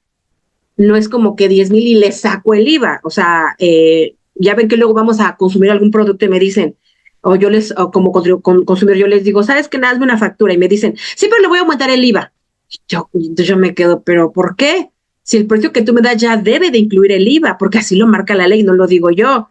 Y es muy común encontrar esas prácticas allá afuera, ¿no? Si quiere factura, pues le agrego el IVA. Pues no, tú tienes de por sí que agregarlo, lo pido o no lo pida, yo lo debes de agregar. Entonces, bueno, así funciona, ¿no? Entonces, cuando yo les pido la factura, en la factura debe de venir importe 10,000, IVA 1,600, dice que es el 16% de 10,000, total 11,600. Entonces, lo que aquí me dice la ley es que ese IVA debe de venir así de esa forma desglosadita, ¿no? Se entiende por traslado de impuesto, el cobro a cargo del contribuyente debe hacer a dichas personas en un monto equivalente al impuesto recibido en esta ley, inclusive cuando se retenga en términos del artículo 1.3, que ahorita pues ya vamos a ver, ¿no? Y bueno, hablo un poquito aquí de las retenciones. No me voy a atender mucho en el tema de retenciones porque es tema de otro curso que nos llevaríamos como 4 horas, ¿verdad? Les explico muy brevemente. La retención se refiere a que una vez que, en un ejemplo que les puse, que yo, Maritza, le cobro a la Universidad de Oriente 10,000 pesos más 1,100 pesos de IVA, ¿no? Ya se llama trasladado, yo me lo quedo y se lo pago al SAT. Hasta ahí vamos bien, ¿no? Excepto que ustedes me digan que no, ¿verdad? Y después resulta ser que el SAT ahora le dice a Universidad de Oriente, a ver, Universidad de Oriente, tú como eres persona moral, tú tienes que retenerle a Maritza, que es maestra, el IVA de las 3/4 partes del IVA normal, que es el equivalente a 10,666%. Y dice Universidad de Oriente, oye, pero ¿por qué SAT es tu chamba? Pues porque lo digo yo, porque soy autoridad y porque soy ley. Entonces lo haces porque eso te sanciona. Lo tiene que hacer. Entonces, ¿qué va a pasar allí? Que una vez que el Universidad de Oriente me da a mí el IVA al 16, aparte, el Universidad de Oriente me quita el 10,66% de IVA y ya él, el Universidad de Oriente, se lo paga al SAT en sus declaraciones mensuales. Así funciona. Entonces, ¿qué es la retención? Es lo que la persona moral le quita a una persona física para pagárselo al SAT. Lo guarda ahí un ratito y se lo paga, a final de cuentas, ¿no? Y bueno, esto va a aplicar solamente de persona moral a persona física, es decir, de Universidad de Oriente a mí, que soy Maritza, que soy persona física, va a aplicar. Pero, por ejemplo, si Universidad de Oriente trabajara con la Perla SADCB, como ambas son morales, pues no aplica las retenciones. Tampoco va a aplicar entre física y física, es decir, que fuera Maritza Vidal con Carlos Ramírez Ramírez. Entonces, Maritza, Carlos, como las dos son físicas, no aplican retenciones. Solamente aplica en el caso de, decíamos, de una moral con una física. Solamente ahí aplica la retención. Y va por, decíamos, servicios profesionales, que es el inciso A, también por desperdicios, que es el inciso B, y por autotransporte. ¿Esto qué significa? Que si un transportista le vende el servicio de traslado a la Perla SADCB, es física con moral, la Perla SADCB tiene que retenerle a persona física transportista el 4% de retención de IVA. Y eso pues lo marca la ley, no lo digo yo. Entonces, así funcionan las retenciones. Si ustedes se dan cuenta, no es más que hacerle como el trabajo al SAT, ¿no? Y como que de algún modo obligar a que todos paguemos de una forma directa o indirecta. Porque muchos diremos, no, yo ni pago impuestos y yo mejor me espero a que el SAT venga y me multe, pero yo no pago impuestos. Estás como que tienes la opción, entre comillas. Pero en estos casos no tienes opción, porque sí o sí tienen que aplicar la retención o no te pagan. Es, por ejemplo, yo como Marisa le digo a Universidad de Oriente, oye, pues no quiero que me quite la retención y a mí págame mi dinero, hazle como quieras. Es que me va a decir Universidad de Oriente, pues no le pago. Es más, ni la contrato, porque yo no me voy a meter en problemas con el SAT porque usted está ahora sí que en su idea que no quiere pagar impuestos. Entonces, no me contratan, no me pagan la factura. Entonces, nos obligamos, la mayoría, porque si no, no nos pagan. Entonces, sí o sí, pues, tienen que aplicar la retención. Esto, como le ha dado muy buenos resultados al SAT, pues obviamente lo sigue implementando, lo va a seguir implementando, lógicamente. También servicios de prestados por comisionistas. Y bueno, también en el caso de renta, también aplica. ¿En qué sentido? Que lo mismo. Yo, Maritza, le rento a una persona moral, un bien mueble, sí, mueble en este caso porque es tangible, y también aplica la retención. Entonces, sí, sí hay que tener mucho cuidado en esto. Si a ustedes a lo mejor todavía no les queda muy claro o a lo mejor ya se perdieron un poquito en lo que es el IVA causado, el IVA acreditable y el IVA por pagar, pues aquí les dejamos las definiciones. El IVA causado, que también se conoce como IVA trasladado, no es otra cosa más que el que se determina sobre el valor total del acto o actividad. Ya ahorita definimos qué es acto y actividad. De un objeto, que también ya definimos que es sujeto, objeto, tasa, tarifa y base de impuesto, que el contribuyente carga o cobra a sus clientes trasladándolo en forma expresa y por separado del precio de la contraprestación. Entonces ya les comentaba que es el IVA causado cuando yo vendo y le cobro el IVA a mi cliente y me lo da. Como me lo da, se llama trasladado. Ese es otro, no es otra cosa más que el causado. ¿Cuál es el acreditable? Pues lo contrario el trasladado. El que, ahora al revés, el que yo pago cuando compro. El IVA acreditable es el que se genera o causa cuando el contribuyente traslada a otro, o al revés, como yo compro y se lo traslado al otro. Susceptible de recuperación por el segundo en sus liquidaciones de IVA, es decir, sus pagos con el SAT que se hacen cada mes, acreditándolo contra el IVA que a su vez causa sus operaciones propias. Se incluye el IVA pagado en importaciones. Entonces, el IVA acreditable se llama acreditable porque te lo acreditas. ¿A qué se refiere? Bueno, aquí una vez que yo tengo mi IVA de mis ventas, o sea, fueron 10,000 pesos. Le cobro a mi cliente 1,600 pesos de IVA. El cliente me va a pagar a mí 11,600. Y por otro lado, yo pago gastos por 5,000 pesos. De esos 5,000 le saco el IVA o también pues tengo que verificar si sí incluye IVA. Entonces, de esos 5,000 pesos, cuando yo lo multiplico por el 16%, me van a dar 3,200, por ahí así, me deja hacer la operación, por 16% me van a dar 800 pesos. Entonces, ya tengo yo el IVA causado de 1,600 contra los 800 pesos del IVA de mis compras, pues me van a dar 800, es la mitad. Entonces, ¿qué va a pasar? Que ese es mi IVA por pagar, la diferencia. Entonces, se llama acreditable porque yo sí me lo voy a poder restar, lo queremos llamar así, de mi IVA que me trasladó mi cliente. Por eso se llama IVA acreditable, porque vamos a poder como recuperar. Si te llegara a dar IVA a favor, lo puedes pedir de regreso.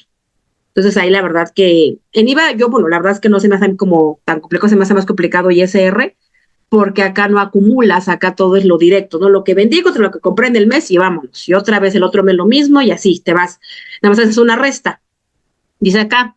Entonces, en resumen, el IVA por pagar, que es el que ya le enteras al SAT o le pagas, es la cantidad neta que tienen derecho a percibir el fisco y que se termina en las liquidaciones mensuales y es la diferencia entre el IVA causado, es decir, el IVA de mis ventas, menos mi IVA acreditable, que es el IVA de mis compras o gastos.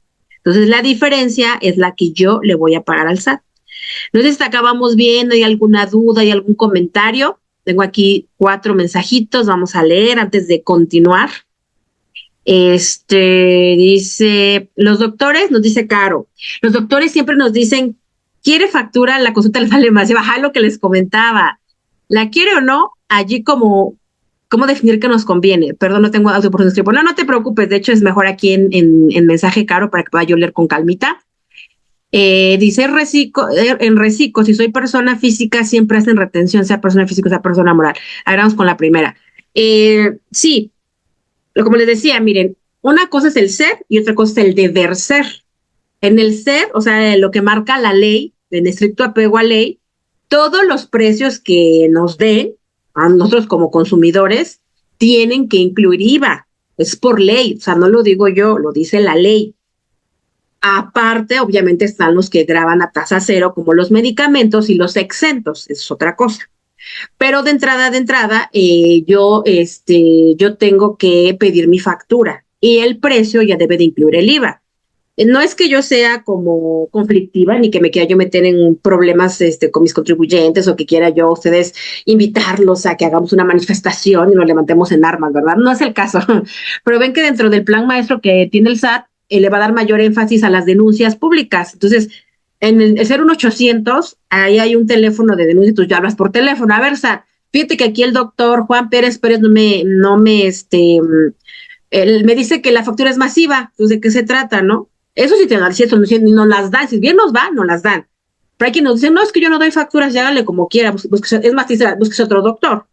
Y entonces ya te quedas, pero ¿cómo es posible, no? ¿Por qué no hacen las cosas? Pues si yo estoy facturando, pues ellos también que facturen, ¿no? O que me facturen. Entonces, yo sé que en la práctica, en el ser, pues sí, muchas personas no les gusta dar factura y no te dan la factura o te la dan, pero te incluyen el IVA, o sea, te lo aumentan, pero no debe ser así. Bueno, en la primera ya quedó caro. Ahora en la segunda, dice en Recico, para los que no saben qué es Recico, bueno, Recico es el régimen simplificado de confianza que nace en el 2022 en sustitución al RIF, que era el régimen de incorporación fiscal, y que bueno, ahí la tasa viene del 1 al 2.5% y te topa 3 millones y medio de pesos. Es decir, que una persona que sea reciclo no puede rebasar de 3 millones y medio. Si llega a rebasar, pues se cambia al régimen empresarial. Esos son regímenes fiscales que maneja el ISR. Cabe mencionar que para efectos de IVA, que es lo que estamos tocando, no existen los regímenes fiscales, ¿eh? No tienen nada que ver los regímenes fiscales. El IVA se aplica igual para todos, físicas, morales, recicos, no recicos, empresariales, arrendamiento, asalariados. Los salarios no grava IVA. Entonces, para todos los regímenes, excepto asalariados, el IVA se maneja igual. Entonces, bueno, retomando el reciclo. Dice que es una persona física reciclo y que siempre se le hace retención, sea persona física o sea persona moral. Ok, aquí es otra excepción, Caro, porque lo que yo les mencionaba de la retención aplica normalmente cuando es una persona física con una persona moral. Así funciona. En el caso de reciclo, tiene otra función. En el caso de reciclo, nos dice, ahorita les voy a mostrar el artículo que nos dice, que independientemente que tú hagas como persona física servicios profesionales o empresariales, la persona moral te tiene que retener a ti como persona física. Así funciona.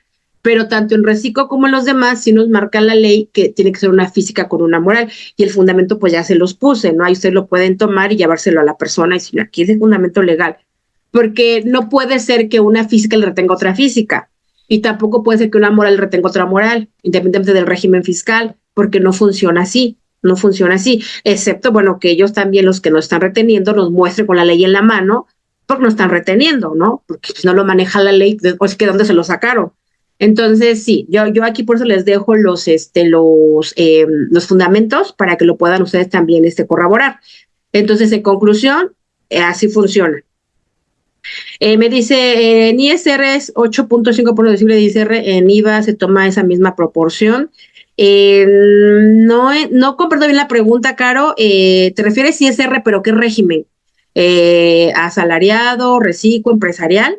¿A qué régimen? Porque si hablamos de reciclo, hay que recordar que en reciclo la tasa es del 1 al 2.5% y para retención solamente es el 2.5%, no hay otra. En consumo de restaurante, no, Caro, en restaurante no hay retenciones, no sé por qué se lo estén cobrando, pero los restaurantes no tienen al menos que sea un impuesto estatal, vuelvo a repetir, si es un impuesto estatal o municipal, bueno, ahí sí ya es otra cosa, porque ya es del municipio y del estado, pero al menos a nivel federal ahorita no hay una retención para restaurantes, pero bueno, así funciona. Continuamos entonces, las tasas del impuesto. Decíamos que, bueno, esto le gustan en la ley del IVA, que le aplica para efectos de tasa 0% a animales, vegetales no industrializados, medicinas de patente, productos destinados a la alimentación, hielo, agua no gaseosa, pero vean aquí hay una excepción, menos de 10 litros. Entonces, ese es como un jueguito ahí como de redacción o de palabras, porque dices, ok, yo ya sé que el hielo y el agua están a tasa 0, ya lo sé. Pero ¿qué pasa si esta agua no cumple con los 10 litros que maneja aquí esta ley? Pues ya agravaría. O sea, ¿cómo es posible? Sí. O sea, cuando tú vas y compras el garrafón de agua, no te graba, pero cuando compras una botella, pues sí te graba. Entonces, ¿qué pasó ahí, no? Entonces, sí, como que en esa parte hay que tener la ley como a la mano para cualquier consulta o duda, pues sepamos de dónde viene tanto manejo de tasas.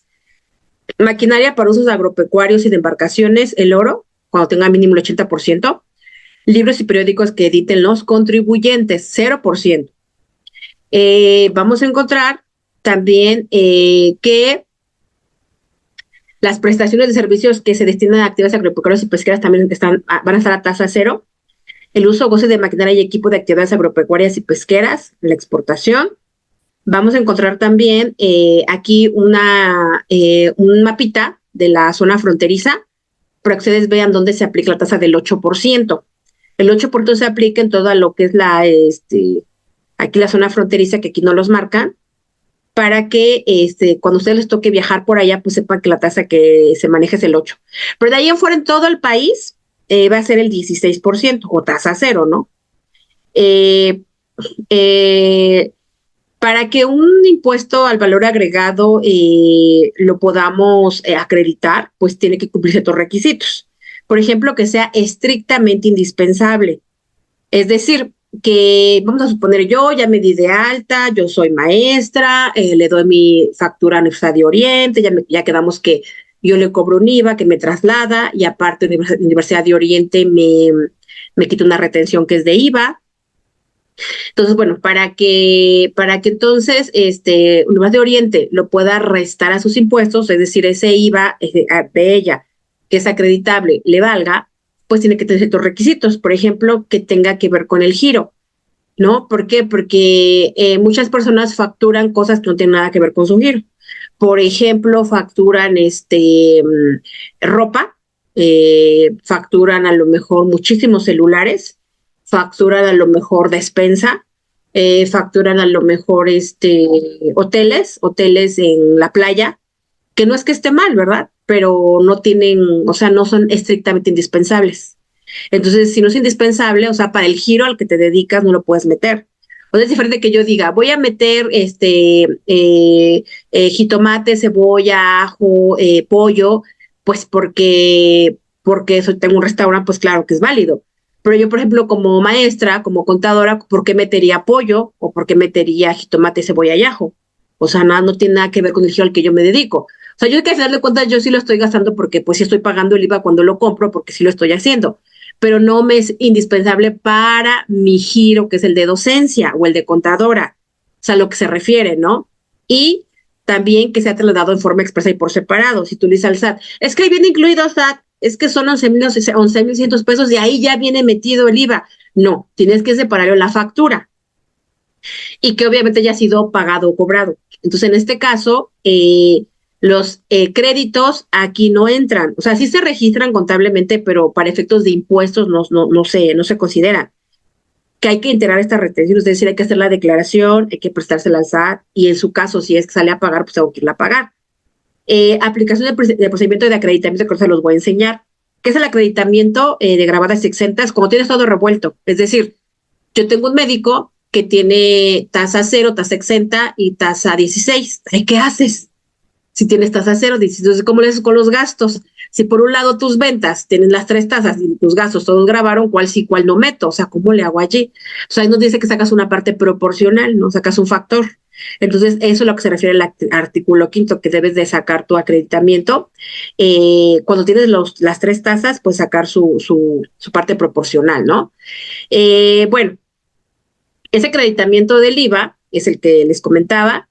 La retención que les mencionaba yo está fundamentada en el artículo 1A de la misma ley. Aquí les muestro, les pongo una factura que tomamos ahí de un caso real.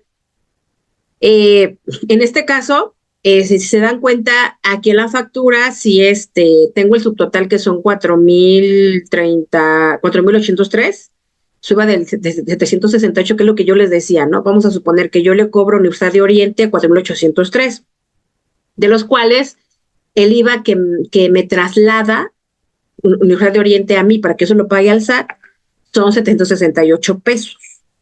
Después aquí viene un IVA que se llama IVA retenido, que es el que también yo les comentaba, que Universidad de Oriente, como es una persona moral, me va a retener a mí el 10,66%. Entonces, de 4,803,85 le saco el 10,66% y me va a dar 512. Entonces, todo eso tiene que venir desglosado. Todo. Entonces, bueno, hay para que como que tengan idea. ¿Hay sanciones? Claro que hay sanciones. No se las voy a leer ahorita porque por el tiempo que es muy corto, nada más se las voy a dejar ahí para que ustedes las vayan como estudiando cuando tengan alguna duda. Pero, por ejemplo, va de 1,810 a 44,000 por cada obligación a que esté afecto al prestar la declaración y pues no se haga.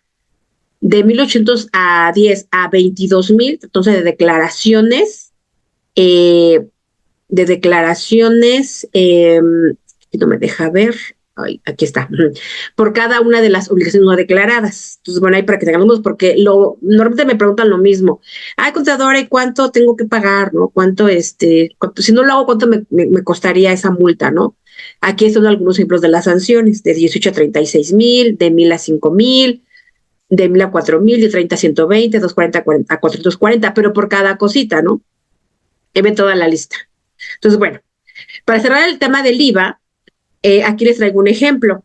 Lo traigo como muy, muy simple para que se pueda entender. Espero y sí me pueda dar a entender. Y si no, pues ya me dicen ustedes si les quedó claro o no. Vean, por un lado vamos a tener lo que les decía yo, ¿no? El IVA de ventas y por otro lado el IVA de compras. Lo que está con verde son los ingresos, que es el IVA de ventas. Entonces vamos a tener que tengo 5 facturas. De esas 5 facturas, tengo que vendí en exentos 15,000. ¿Cuáles son los exentos? Por ejemplo, servicios médicos. Por ejemplo, arrendamiento de casa habitación. Entonces, bueno, en esos casos de exentos, pues yo vendí 15,000, 7,000, 3,000, 10,000, 5,000. En total me dan 41,500. Esa es mi actividad o acto grabado que está exento de IVA. Ok, obviamente el IVA aparece en blanco porque como es exento, pues no hay nada.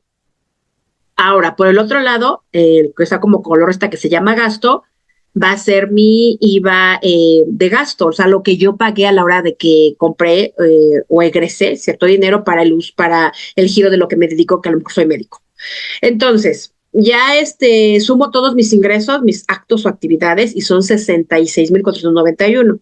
Cada uno de ellos sí grabó 16% pues, de IVA, y yo los pagué, se los pagué a quien me vendió ese producto o servicio. De modo que para el gasto 1, o la factura 1 de gastos, fueron de IVA 1,716. en el 2 fueron 2.210, en el 3 fueron 3.065, en el 4 fueron 2.248, en el 5 fueron 1.397.44. ¿Cómo lo saqué? Pues multiplicando el ingreso por 16%, porque ya quedamos que graba el 16 los gastos. En total, yo pagué un IVA de 10.638.56. Entonces, ¿qué nos decía la teoría? Que tu IVA por pagar es la diferencia de tu IVA acreditable y contra tu IVA causado o trasladado. En este caso, IVA trasladado, pues no tengo nada, porque recuerden que está exento. Tengo, obviamente sí, vendí, pero no grabo impuesto. Ahora, tengo por el otro lado el IVA de gastos que fueron 10.638.56 pesos. La diferencia es negativa, porque no tengo un contra que restar. Como esos están exentos, significa que yo no puedo recuperar ese IVA que pagué. Pero ¿cómo? ¿No? Porque creo que me preguntan, ¿cómo es posible? Sí, es que así funciona, así funciona. Si tu venta, tu ingreso está exento, lo que tú gastas por ese giro, por ejemplo, el del servicio médico, no lo vas a poder acreditar, es decir, no lo vas a poder recuperar ni hacer nada. Ahí se va a quedar, se va a perder, pues. ¿Cómo es posible esto? Pues sí, sí es posible. Eso me pasa con los médicos porque luego me hablan por teléfono, oiga contadora que voy a meter mi impresora, oiga contadora que voy a meter mi ropa de médico, oiga contadora que voy a meter mi gasolina de mi carro, oiga contadora que voy a meter sus honorarios como contadora. No, pues de que puedes pedir la factura, puedes pedir la factura, y de hecho debes pedir la factura porque debes llevar una contabilidad, como les decía hace un momento, el ejemplo que les ponía del restaurantero, ¿no? Tienes que hacerlo, independientemente que te dé o te dé impuesto a favor. Entonces, todo ese IVA que ellos pagan como médicos, como su ingreso está exento de IVA en su venta, no lo van a poder acreditar, o sea, no lo van a poder pedir de regreso y se va a perder. Entonces, ahí es donde muchos agarran estrategias fiscales y dicen, no, tú sabes que tu médico, pásame tus IVAs, que a ti te va a servir, mejor véndeme a mí el IVA y a yo me lo acredito porque a mí sí me sirve y pues ya ahí le debajo a mis impuestos, ya cada quien va viendo sus estrategias, ¿no? Bueno, eso respecto al exento. Ahora, para el caso del IVA normal, ¿cómo es el IVA normal? Pues tenemos 4 facturas, que la primera fue por 10, por 15, por 25 y por 8, de los cuales multiplico cada una por 16%, y por ejemplo, para la factura 1 pues me da de 1,600, para la factura 2 me da 2,400, para la factura 3 me da de 4,000, para la factura 4 me da de 1,280. El total, bueno, ahí lo tenemos. Por otro lado, tengo los egresos o gastos. Entonces, tengo igual 4 facturas de diferentes montos, de los cuales yo pagué, ¿no? A lo mejor me dedico a vender mochilas. Como yo vendí en total esas mochilas, de los cuales me generaron un IVA, que en total me da 9.280. Entonces, ahí lo tengo. Ya por otro lado tengo mis gastos, que pagué, que si los cierres de la mochila, que si pagué la renta del local donde vendo las mochilas, que si pagué la tela, que si pagué el servicio de limpieza, que si pagué al contador, etcétera. Todo eso me generó IVA, que yo pagué, de 1.280, 800 y 1.920 en total. Yo pagué de IVA 4.800 pesos, que se llama IVA acreditable. Entonces, ¿qué hago al final? Pues nada más saco la diferencia, ¿no? IVA trasladado, que es el IVA de mis ventas, por 9.880, contra mi IVA acreditable, que es el IVA de mis gastos, que son 4.800, pues mi IVA por pagar son 4.800. Aquí coincide que es la mitad, pero pues no siempre va a quedar así. Entonces, es el IVA que yo le pago al SAT, así de sencillo. Como ambos graban, tanto lo que yo vendí contra lo que compré, pues a la hora de que saco mis IVAs, pues nada más por diferencia lo determino y ya salió. Entonces, en exento lo pierdo, el IVA de gastos, porque yo no cobré IVA de ventas. En el IVA normal, donde grabo el 16 y me graban el 16, sin problema, pido la diferencia, la pido o la pago. En este caso me da pago, o sea que todavía tengo que irle a pagar al SAT 4.480. Pero ¿qué pasa si yo gastara más de lo que vendí? Entonces el IVA, el efecto sería también que mi IVA va a salir que yo pague más de lo que me pagaron. Entonces la diferencia se la puedo pedir al SAT, que es el famoso IVA a favor. Y bueno, en los casos de tasa cero, aquí ustedes se preguntarán, bueno, entonces, ¿qué diferencia hay en tasa cero y tasa exenta? Bueno, la diferencia es que la tasa exenta no la vas a poder acreditar, lo que acabo de explicar, y la tasa cero sí la vas a poder acreditar. Wow, genial, pues claro que está genial. Entonces acá lo que vamos a hacer es que igual sacamos las ventas tasa cero, ya no tasa exenta, tasa cero, en los cuales pues mis actos activas fueron de 41,500, por el 0% pues cero, y así cada uno. En gastos tengo los 5 gastos, de los cuales me genera un IVA de 10,138,56. Entonces, cuando yo resto IVA trasladado, que es cero, menos IVA acreditable, que son 10,138, me va a dar igual a un IVA a favor, que ese sí lo voy a poder pedir de regreso. Entonces, vean la diferencia. Cuando me da IVA a favor, sí lo voy a poder pedir de regreso. Lo que no pasa con el exento, aquí no lo pido de regreso, se pierde. Aquí es tasa cero.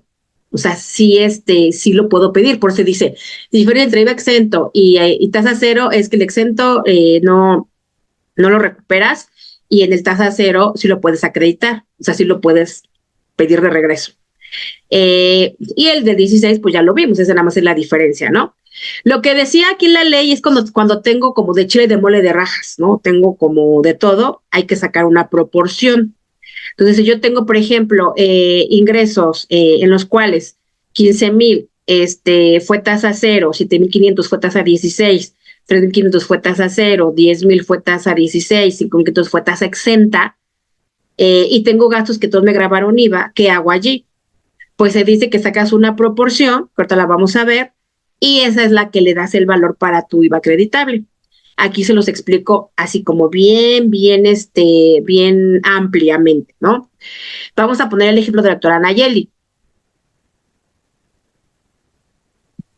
Nayeli entonces tiene ventas de 3 giros que tiene, o sea, de 3 actividades, que es que tiene una farmacia, da consulta médica y aparte da clases en la Facultad de Medicina. Entonces, de las ventas de medicinas en la farmacia, lo que ella vende está grabado tasa cero, medicamentos es tasa cero. Las consultas médicas, habíamos comentado que es exento 100%.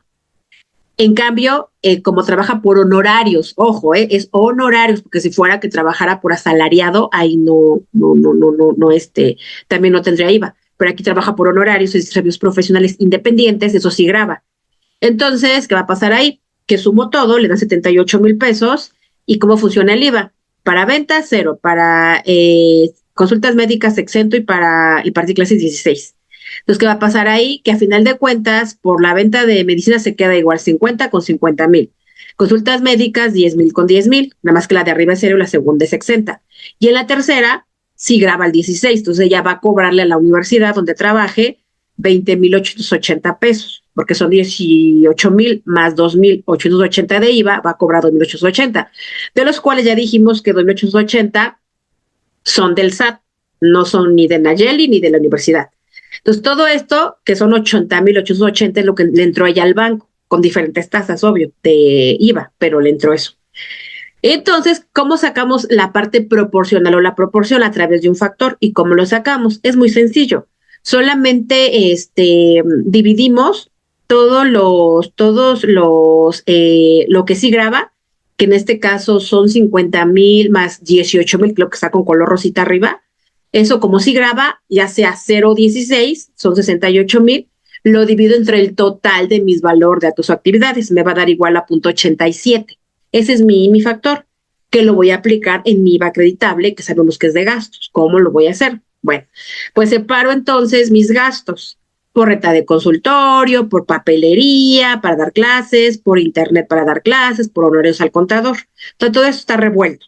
Todo esto sí me grabó IVA, ¿no? O sea, cuando renté el consultorio, pues sí me cobraron IVA a mí como médico Nayeli, de los cuales me cobraron 800 pesos de IVA. Cuando yo compré consumibles para papelería, también me cobraron IVA de 192 pesos. Cuando yo ocupé el internet, también me cobró 160 pesos. Cuando yo le pagué al contador, el contador me cobró 800 pesos de IVA. O sea, no es como que me dijeran, oye, como tú eres médico, te vamos a perdonar. No, ellos cobran su IVA. Ya es mi problema cómo haga yo mis cuentas fiscales. Ahora, en la parte derecha vemos que para la renta del consultorio, como es 100% para servicios médicos, eso se pierde. Eso que pagó 800 pesos se pierde. ¿Por qué se pierde? Porque tiene que ver con la parte de dar servicios médicos y acuérdate que eso está exento y eso ya se pierde, ya no se recupera. En la parte de dar clases, como eso es por honorarios, entonces eso sí se va a aplicar el 16% en su totalidad, o sea, los 192, así como el internet, porque es para dar clases con servicios por honorarios. Entonces, eso se va a aplicar los 190 pesos, y así como tal cual le da. Y aquí, en la parte de honorarios al contador, es donde aplica la proporción. ¿Por qué la va a aplicar en la proporción del 87.18%, que es lo que nos dio aquí atrás? Porque como el contador le trabaja a las tres actividades, es decir, a la de dar clases por honorarios, a la de la farmacia y a la de los servicios médicos de consultas, ahora sí que le tienen que sacar su parte proporcional, que por eso aplicamos el 87.18. Cuando yo multiplico 800 por 87.18 me dan 697.44. Entonces, ese es el que yo me aplico. Cuando yo sumo todo, 192 más 190 más 197.44, me da IVA acreditable de 1,079. Entonces, ahora sí, resto ese IVA acreditable contra mi IVA que yo tengo de 2,880 por ventas y es mi IVA por pagar. Así funciona la proporción. Entonces, otra cosa más que aplicar lo que me dicen las tasas 0, exenta y 16. Entonces dirán, no, sí es que está larguito el camino. Sí, fíjese que sí, pero lamentablemente yo he encontrado esto mucho en los casos de las tienditas, o sea, las que venden que el jamón, la salchicha, el huevo. Aunque son negocios pequeños, sí es mucho trabajo porque manejan las 3 tasas. Hasta manejan IEPS porque venden cigarros, venden refrescos, venden chocolates, o sea, venden de todo. Aunque su ingreso no es tan alto, tiene que aplicarse las 3, entonces sí es mucho trabajo, la verdad. Cuando me dicen mis contribuyentes, no, pues todo lo que compro y todo lo que vendo es al 16, no, pues facilísimo el IVA, genial. Pero cuando me empiezan a decir, no, es que es un restaurante, dije, uy, no, ya estuvo, ¿no? Porque maneja tasas ceros, entonces, uy, no. Entonces sí es más trabajo, ¿no? Pero bueno, así funciona el IVA. Hasta acá yo me quedaría del IVA, no sé si hay algún otro comentario para entrar a ISR, para que ya vayamos como cerrando aquí el cursito. Vamos bien, ok. De todo mundo me escribe si tiene alguna duda. El ISR, como decíamos, es el impuesto al valor agregado. Este se aplica a las personas físicas y morales que los habíamos definido.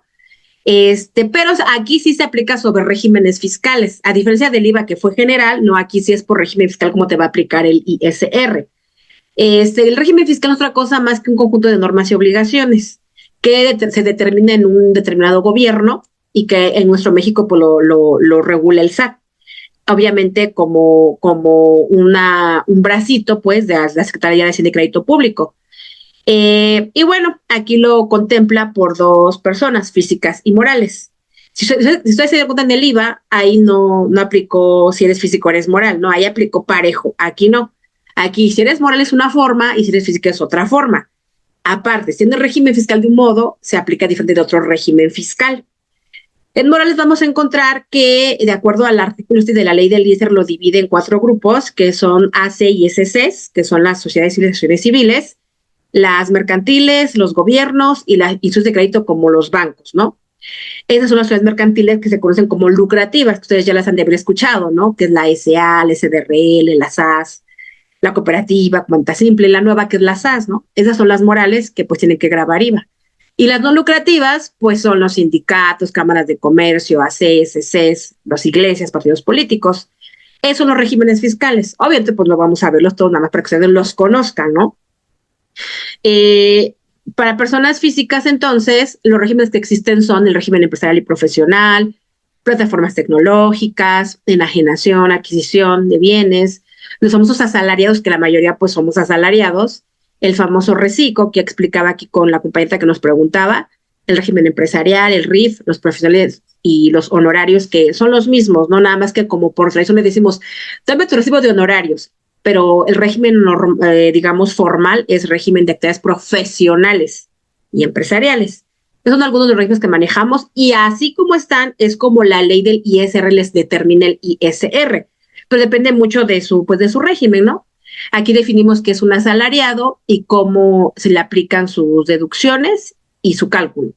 ¿Cómo es el cálculo? No es otra cosa más que tomar una tablita que nos da la ley del ISR. Si se fijan, del lado izquierdo es a nivel mensual y del lado derecho a nivel anual.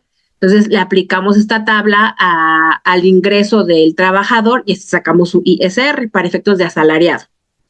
Y aquí les traigo el cálculo, muy sencillo. Si estamos hablando de una persona que gana al mes 8,000 pesos, ¿cómo calculo su ISR? Muy fácil. Solamente ubico en esta tabla entre qué y qué se encuentran 8,000 pesos. Entonces yo veo que en la primera no está porque es de 0 a 700 pesos. Nadie gana 700 pesos actualmente. Después de eso, a nivel mensual, cabe mencionar. Después de 746 a 6,332 pesos, ¿quién está allí? Pues el de 8,000, ¿no? En el nivel 3 va de 6,000 a 11,000. Ahí sí entran 8,000 porque está entre 6 y 11, 8,000. Así primero defino en qué fila voy a poner mi importe. Entonces, como ya ubiqué que está en la tercera fila, ¿qué voy a hacer? Pues me dice la ley, solamente resta el límite inferior, que son los 6,332.06. A lo que te dé se va a llamar excedente. A ese le vamos a aplicar la tasa del 10.88, que es la tasa que me marca aquí la tablita, y me va a dar 181.47, que sea mi impuesto marginal, así lo nombra la ley. De lo que me dé, finalmente le sumo la cuota fija, que es la que está aquí con 371.83, y me va a dar un impuesto de 553.30. Ese es mi impuesto de ISR. Así lo sacamos para todas las personas físicas, los asalariados sobre todo, y así sacamos su impuesto a nivel mensual con esta tablita. Lo quiero como destacar debido a que a mí la verdad me preguntan mucho mis contribuyentes. Esta contadora, si yo gano 8,000, ¿cuánto es mi tasa de impuesto? Pues yo agarro mi tabla y digo, pues ganas entre 6 y 11, pues tu tasa de impuesto es de 10.88. Entonces ellos muy ingenuamente, y digo, yo los entiendo, ¿verdad? Agarran y dicen 8,000 pesos por 10.88%, mi impuesto es de 870. Así lo manejan en su lógica. Les digo, es que no funciona así, hay un procedimiento. ¿Cómo un procedimiento? Sí, de esta tabla tienes que restar el límite inferior, ahora sí lo multiplicas, pero tienes que sumarle la cuota fija que son 371.83 y ya te quedó tu impuesto. Aquí puse 390 porque le aplicamos subsidio al empleo, ya con el nuevo subsidio al empleo, que es de otro curso, y ya nos da 163.30 que va a pagar este asalariado. Pero así funciona. Entonces, acabamos bien, les van entendiendo. La verdad, nada más aplicar la tabla. Entonces, ISR para personas físicas, solamente es aplicar esta tabla, así de sencillo. Aquí yo les dejo digamos, un cálculo anual, como para que comprendamos como la declaración anual. Entonces, aquí, ¿qué te dice? Pues que de enero a diciembre ese trabajador tuvo diferentes ingresos. Acuérdate que aquí puede variar porque aquí puede entrar lo que yo gane por PTU, por lo que yo gane por aguinaldo, vacaciones, la parte que sí graba. Entonces, todo eso yo arriba lo pongo en la parte de ingreso, lo ubico en la tabla y le resto el límite inferior, lo que me dé se llama excedente, lo multiplico por la tasa, que esa sí la tomo también de la tabla, y lo que me da es mi impuesto marginal, le sumo la cuota fija y me da el impuesto a cargo. Entonces, todo eso lo tengo a nivel anual. Cuando yo sumo, todo me da 213,250. Y el impuesto que yo pagué en total fueron 8,756. Cuando llega mi declaración anual, ¿qué hago? Pues tomo los 113,000, la aplico ya no la tabla mensual, que era esta, sino la tabla anual, que es la que está al lado derecho, y me da un impuesto de 8,516. Entonces, cuando yo comparo lo mensual con lo anual, veo si me da saldo a favor o no, que es lo que decimos, me dio a favor, me dio en contra. Lo tomamos de acá, de lo que pagué a nivel mensual contra lo que debía haber pagado a nivel anual. Si hay diferencia, si es a favor, la pido de regreso, en este caso nos dio a favor. Si es en contra, lo tengo que ir a pagar. Entonces muchos me dicen, no, todavía tengo que ir a pagar al SAT. Sí, así funciona. En el otro régimen, que es el empresarial, pues lo que conocemos como misceláneas, cafeterías, bares, talleres mecánicos, imprentas, restaurantes, cantinas, todas ellas, también se calcula el ISR. Y bueno, también aquí entran los servicios, como son refaccionarias, kinders, escuelas, guarderías, ¿no? También los profesionales, como decíamos hace un momento, los abogados, contadores, arquitectos, médicos, dentistas, también pagan ISR. Entonces ellos también ocupan esa tabla igualita, la que les acabo de mostrar. Toman su ingreso, le restan el límite inferior, lo que les da, lo multiplican, y lo que les da lo suman y les da su impuesto a cargo. Nada más que ellos, a diferencia de los asalariados, van a tomar los acumulados, es decir, van a ir sumando mes a mes lo que tienen contra lo que gastaron y sobre la utilidad, no sobre el ingreso, sobre la utilidad calculan su impuesto. Y aquí está el ejemplo, ¿no? Y también, a diferencia de los asalariados, los actividad empresarial, como profesionales, pues van a pagar IVA, así como se los acabo de mostrar. Su IVA de ventas contra su IVA de gastos, la diferencia es la que le pagan al SAT para IVA. Para ISR, pues aplican la tabla sobre su utilidad, le aplican esa tablita y tienen su impuesto. Y ahí se sacan los impuestos de estas personas. Entonces, bueno, ahí, les dejo ahí unos ejemplos para que lo quieran practicar, para que conozcan aquí cómo es el procedimiento, ¿no? Aquí, por ejemplo, pongo el ejemplo del profesional, en este caso de un honorario, de un contador, que le trabaja a una persona moral y que en este caso pues ya saben que hay que aplicar ISR, hay que aplicar IVA y hay que aplicar retención. Entonces, bueno, así le quedaría su cálculo. ¿Cómo lo sacamos? Pues muy sencillo.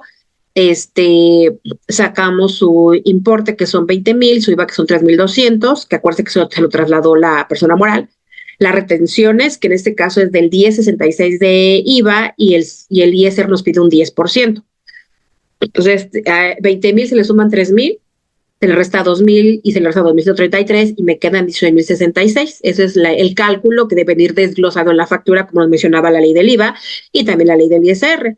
Al lado pongo pues la factura como para que se vea qué debe de venir y cómo son mis cálculos, pues tengo que aplicarle la tabla a los 20,000 y obviamente en el IVA restar el IVA de ventas con el IVA de compras junto con las retenciones.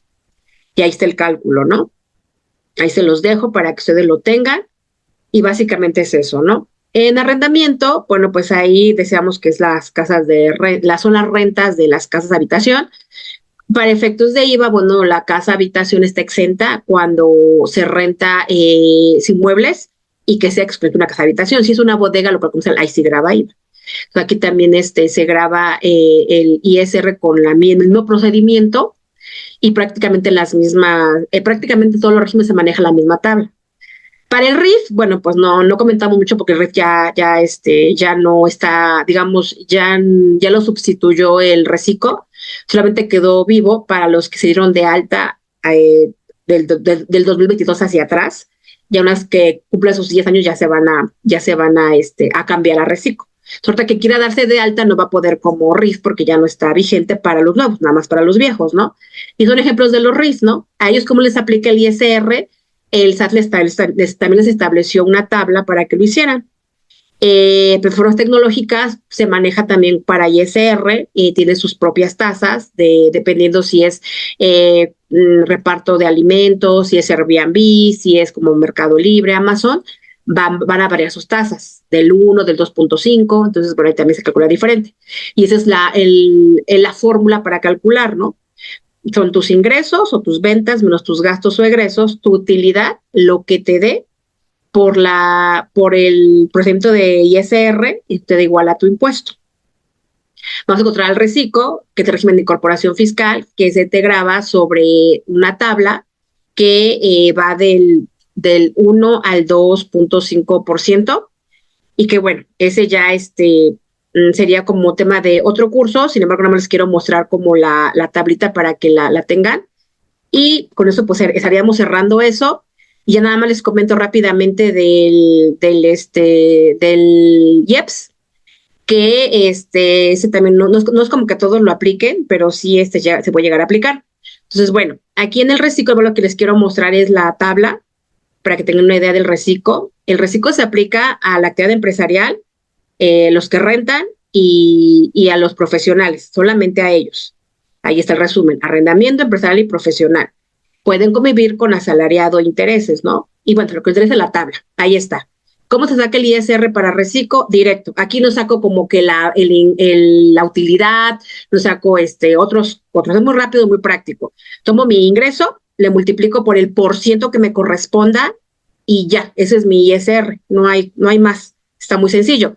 Lo que decíamos aquí con la compañera que preguntaba de las retenciones, aquí dice la ley, mira, aquí está, lo dice el 113J, dice, cuando los contribuyentes a que se refiere el 113, que son los reciclos de esta ley, realicen actividades empresariales, profesionales o rentas, a personas morales, por eso lo puse con rojo, o sea, no dice física, física, moral con moral, no, dice de persona física, persona moral.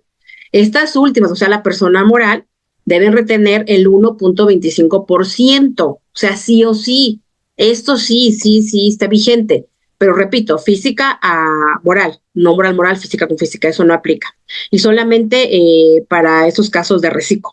Entonces, bueno, así funciona, y bueno, es para que ustedes supieran lo del reciclo, cómo se saca el ISR, y bueno, concluimos el día de hoy con el tema de IEPS. Y el IEPS, pues es el impuesto especial sobre productos y servicios, y las personas obligadas bueno, quien les graba, pues, son los que enajenen en territorio nacional bienes señalados en esta ley. Y bueno, estos son bebidas de contenido alcohólico y cerveza. Aquí no es como en las demás leyes de IVA y ISR, que las tasas son como muy específicas. Aquí va a variar dependiendo lo que hagas. Va a ir en porcentajes, entonces te va a ir grabando. Tenemos también que va a grabar sobre combustibles 4.59 pesos por litro, ¿no? Porque luego, no sé si ustedes ha pasado que vamos a la gasolinera, les dan su ticket y ahí viene como el desglose. Y entonces en el ticket, cuando tú ves, ¿y qué pasó acá? ¿Por qué me están cobrando otra cosa que no es el IVA? Porque es el IEPS. Entonces están cobrando de la gasolina el IEPS. También para el diésel, también para otros combustibles. ¿Para qué me sirve? Bueno, el objeto de este impuesto es aportar a los ingresos fiscales, así como el ISR e IVA. El consumo de ciertos productos que son dañinos para la salud o el medio ambiente. Es uno de los impuestos más importantes para el gobierno mexicano después del ISR y del IVA. O sea, como que van en escalerita. Primero el ISR, después el IVA y después el IEPS. Entonces, cuando me preguntan a mí, oye, ¿van a quitar los impuestos? No creo. O sea, esos al menos no, porque sí les está dando productividad, sí les está dando ingreso, entonces no lo van a quitar. Según los informes del SAT, el IEPS recaudó 191.680 millones en el segundo trimestre de 2023 y bueno, en 2024 ni se diga, ¿no? Ha habido mucho aumento, lo cual representó en ese año el 140.20% en los ingresos del IEPS contra el año anterior, o sea que va como en aumento. Entonces, imagínense si lo van a quitar, pues no lo van a quitar. Si has notado que te cobran un porcentaje adicional cuando compras algunos productos, es importante que conozcas que el IEPS en México o el que conocemos como Impuesto Especial sobre Productos y Servicios, asimismo el IEPS es un tributo que se aplica a la producción, a la venta, a la importación de ciertos bienes y el contribuyente al financiamiento de programas y actividades. Es decir, que esto le sirve al gobierno, obviamente, como ellos el inicio, como impuesto, como parte de la contribución para llegarse de recursos y obviamente tener dinero para el gasto público, porque se pelean por el poder porque pues sí hay mucho dinero, ¿no? O sea, nada más que está como mal administrado, porque decía que México, se dice pues aquí los impuestos, en México es rico en todo, en comida, en playas, ¿no? En clima, ¿no? O sea, la verdad es que México es riquísimo en todo, entonces no es posible que estemos sufriendo de pobreza, ¿no? En algunas partes del país y que la pobreza sea cada vez más grande, ¿no? Se ha pretendido combatir esta pobreza, pero no se ha podido lograr. Yo considero no por la falta de recursos de contribuciones, que es nuestro tema de hoy, sino por la falta de buenos administradores que este gasto público lo puedan hacer llegar a las personas que realmente lo necesitan o repartirlo adecuadamente en el gasto público. Y esto en gran medida pues se debe obviamente a la corrupción. Entonces, bueno, eso es parte de los impuestos. Decíamos, todavía están los impuestos estatales, los municipales, y todavía hay como estrategias para apoyar a que un contribuyente, no eludiendo ni evadiendo ni cobrando facturas falsas, pague menos impuestos. Lo podemos hacer obviamente en base a la misma ley, pero por eso hay que conocer la ley, para que en base a eso pueda yo ayudar o yo mismo me pueda defender de ciertas arbitrariedades que tiene el gobierno contra nosotros, ¿no? Y más ahora con las nuevas reformas que salen en el 2025, pues ver cómo se van a comportar. Pues de mi parte sería todo. Si tienen alguna duda o comentario, con todo gusto aquí estamos para servirles. Muchas gracias por su atención y por su tiempo. Me dice Alba, ¿por qué varía el cálculo de ISR mensual con el anual? ¿Son diferentes tablas? Sí, Alba, como les mostraba, sí son diferentes tablas. Las tablas las determina el SAT en base a la inflación. Hubo una temporada en la cual las tablas no se movieron, pero a partir del 2022-2023 se han estado moviendo mucho por lo de la inflación, pero sí varía. también varía por tus deducciones personales, porque a lo mejor yo soy Maritza y trabajo con mi amiga que es Carmen. Ella y yo entramos el mismo día a trabajar, ella y yo ganamos lo mismo y hacemos lo mismo. Entonces tendríamos que tener el mismo impuesto anual, ¿no? Contra el impuesto mensual. Y resulta ser que a mí me da impuesto a favor y a mi amiga Carmen da impuesto a cargo. Y así como te dirías tú, pero ¿por qué si las tablas están y somos lo mismo? Pues varía porque a lo mejor yo, independientemente de que ganamos lo mismo, yo metí el crédito de mi casa, entonces ya me ayudó para mi impuesto. Yo metí colegiaturas de mis hijos, ya me bajó a mi impuesto. Yo metí a lo mejor gastos médicos, dentales, hospitalarios, funerarios. Entonces va a variar en relación a lo que tiene mi compañera. Entonces, pues, sí, por eso va a variar que te dé un saldo a favor, un saldo en contra. Pero por eso sería. ¿Qué otra pregunta tenemos aquí? ¿Cuándo nos dan una plática de cómo manejar impuestos en una tiendita? Ah, no, pues con mucho gusto. De hecho, ya lo iniciamos, Alba, porque les comentaba que para una tiendita manejamos normalmente el reciclo. Pero aunque sea reciclo, tienes que manejar los 3 impuestos, ISR, IVA y IEPS, porque el IEPS, como pues graba, pues tienes que vendes cigarros, vendes chocolatería, vendes refrescos, vendes licor, o sea, todo eso, pues sí graba IEPS, entonces tienes también tú que cobrárselo a tus clientes, porque la mayoría de tienditas, pues como lo desconocen, pues no lo hacen, pero con muchísimo gusto podemos hacerlo y obviamente el régimen recomendable para tiendas personas físicas, pues es reciclo 100%, ¿no? Pati, gracias. Gracias a ti, Pati, por tu atención y su tiempo. ¿Alguna duda o comentario? Si no, de mi parte sería todo. Excelente tarde y muchas gracias. Contadora, espérate, no te vayas. ¿A dónde vas? ¿Dónde vas? ¿Dónde vas? Les quiero agradecer a todos. Bueno, somos PES Solución. Estamos en San Luis Potosí, distribuidores máster de Compact, y por si se les atora algo, no duden en hablar. Ayer, de hecho, tuvimos una persona de la Ciudad de México que no podía timbrar. Le ayudamos a timbrar, no le cobramos absolutamente nada, porque después se desesperan en el sentido de que no encuentran la ayuda que necesitan y abandonan los sistemas o hablan mal del sistema. Y yo creo que muchas veces no es el sistema, sino más bien la persona con la que te topes. En este momento, bueno, pues como siempre, por ahí, Jacqueline, ahí está, manifiéstate para que a la contadora le entreguemos su reconocimiento para el muro de la soberbia, contadora. Ah, no, pero hay que enfocarlo por la pirámide de Maslow, que dice que las necesidades vienen así como en pirámide y hasta arriba está la del reconocimiento, entonces es una necesidad. Sí, claro. Entonces, bueno, pues te agradecemos muchísimo. Muchas gracias a ustedes. Y te invitamos porque a ella les platico a todos muy rápidamente. Compaq la contrató, nos dio una plática, me gustó muchísimo la plática y dije, no, pues me tengo que robar a la contadora. Y me la robé ahorita por 2 veces ya, pero me la voy a seguir robando mucho tiempo. Ah, no, pues agradecida, de verdad. Te agradezco muchísimo, Conta, y seguimos en contacto.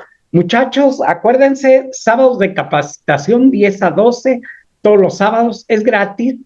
Es nada más para ayudarlos tanto a usar los sistemas Compact, por mantenerlos con los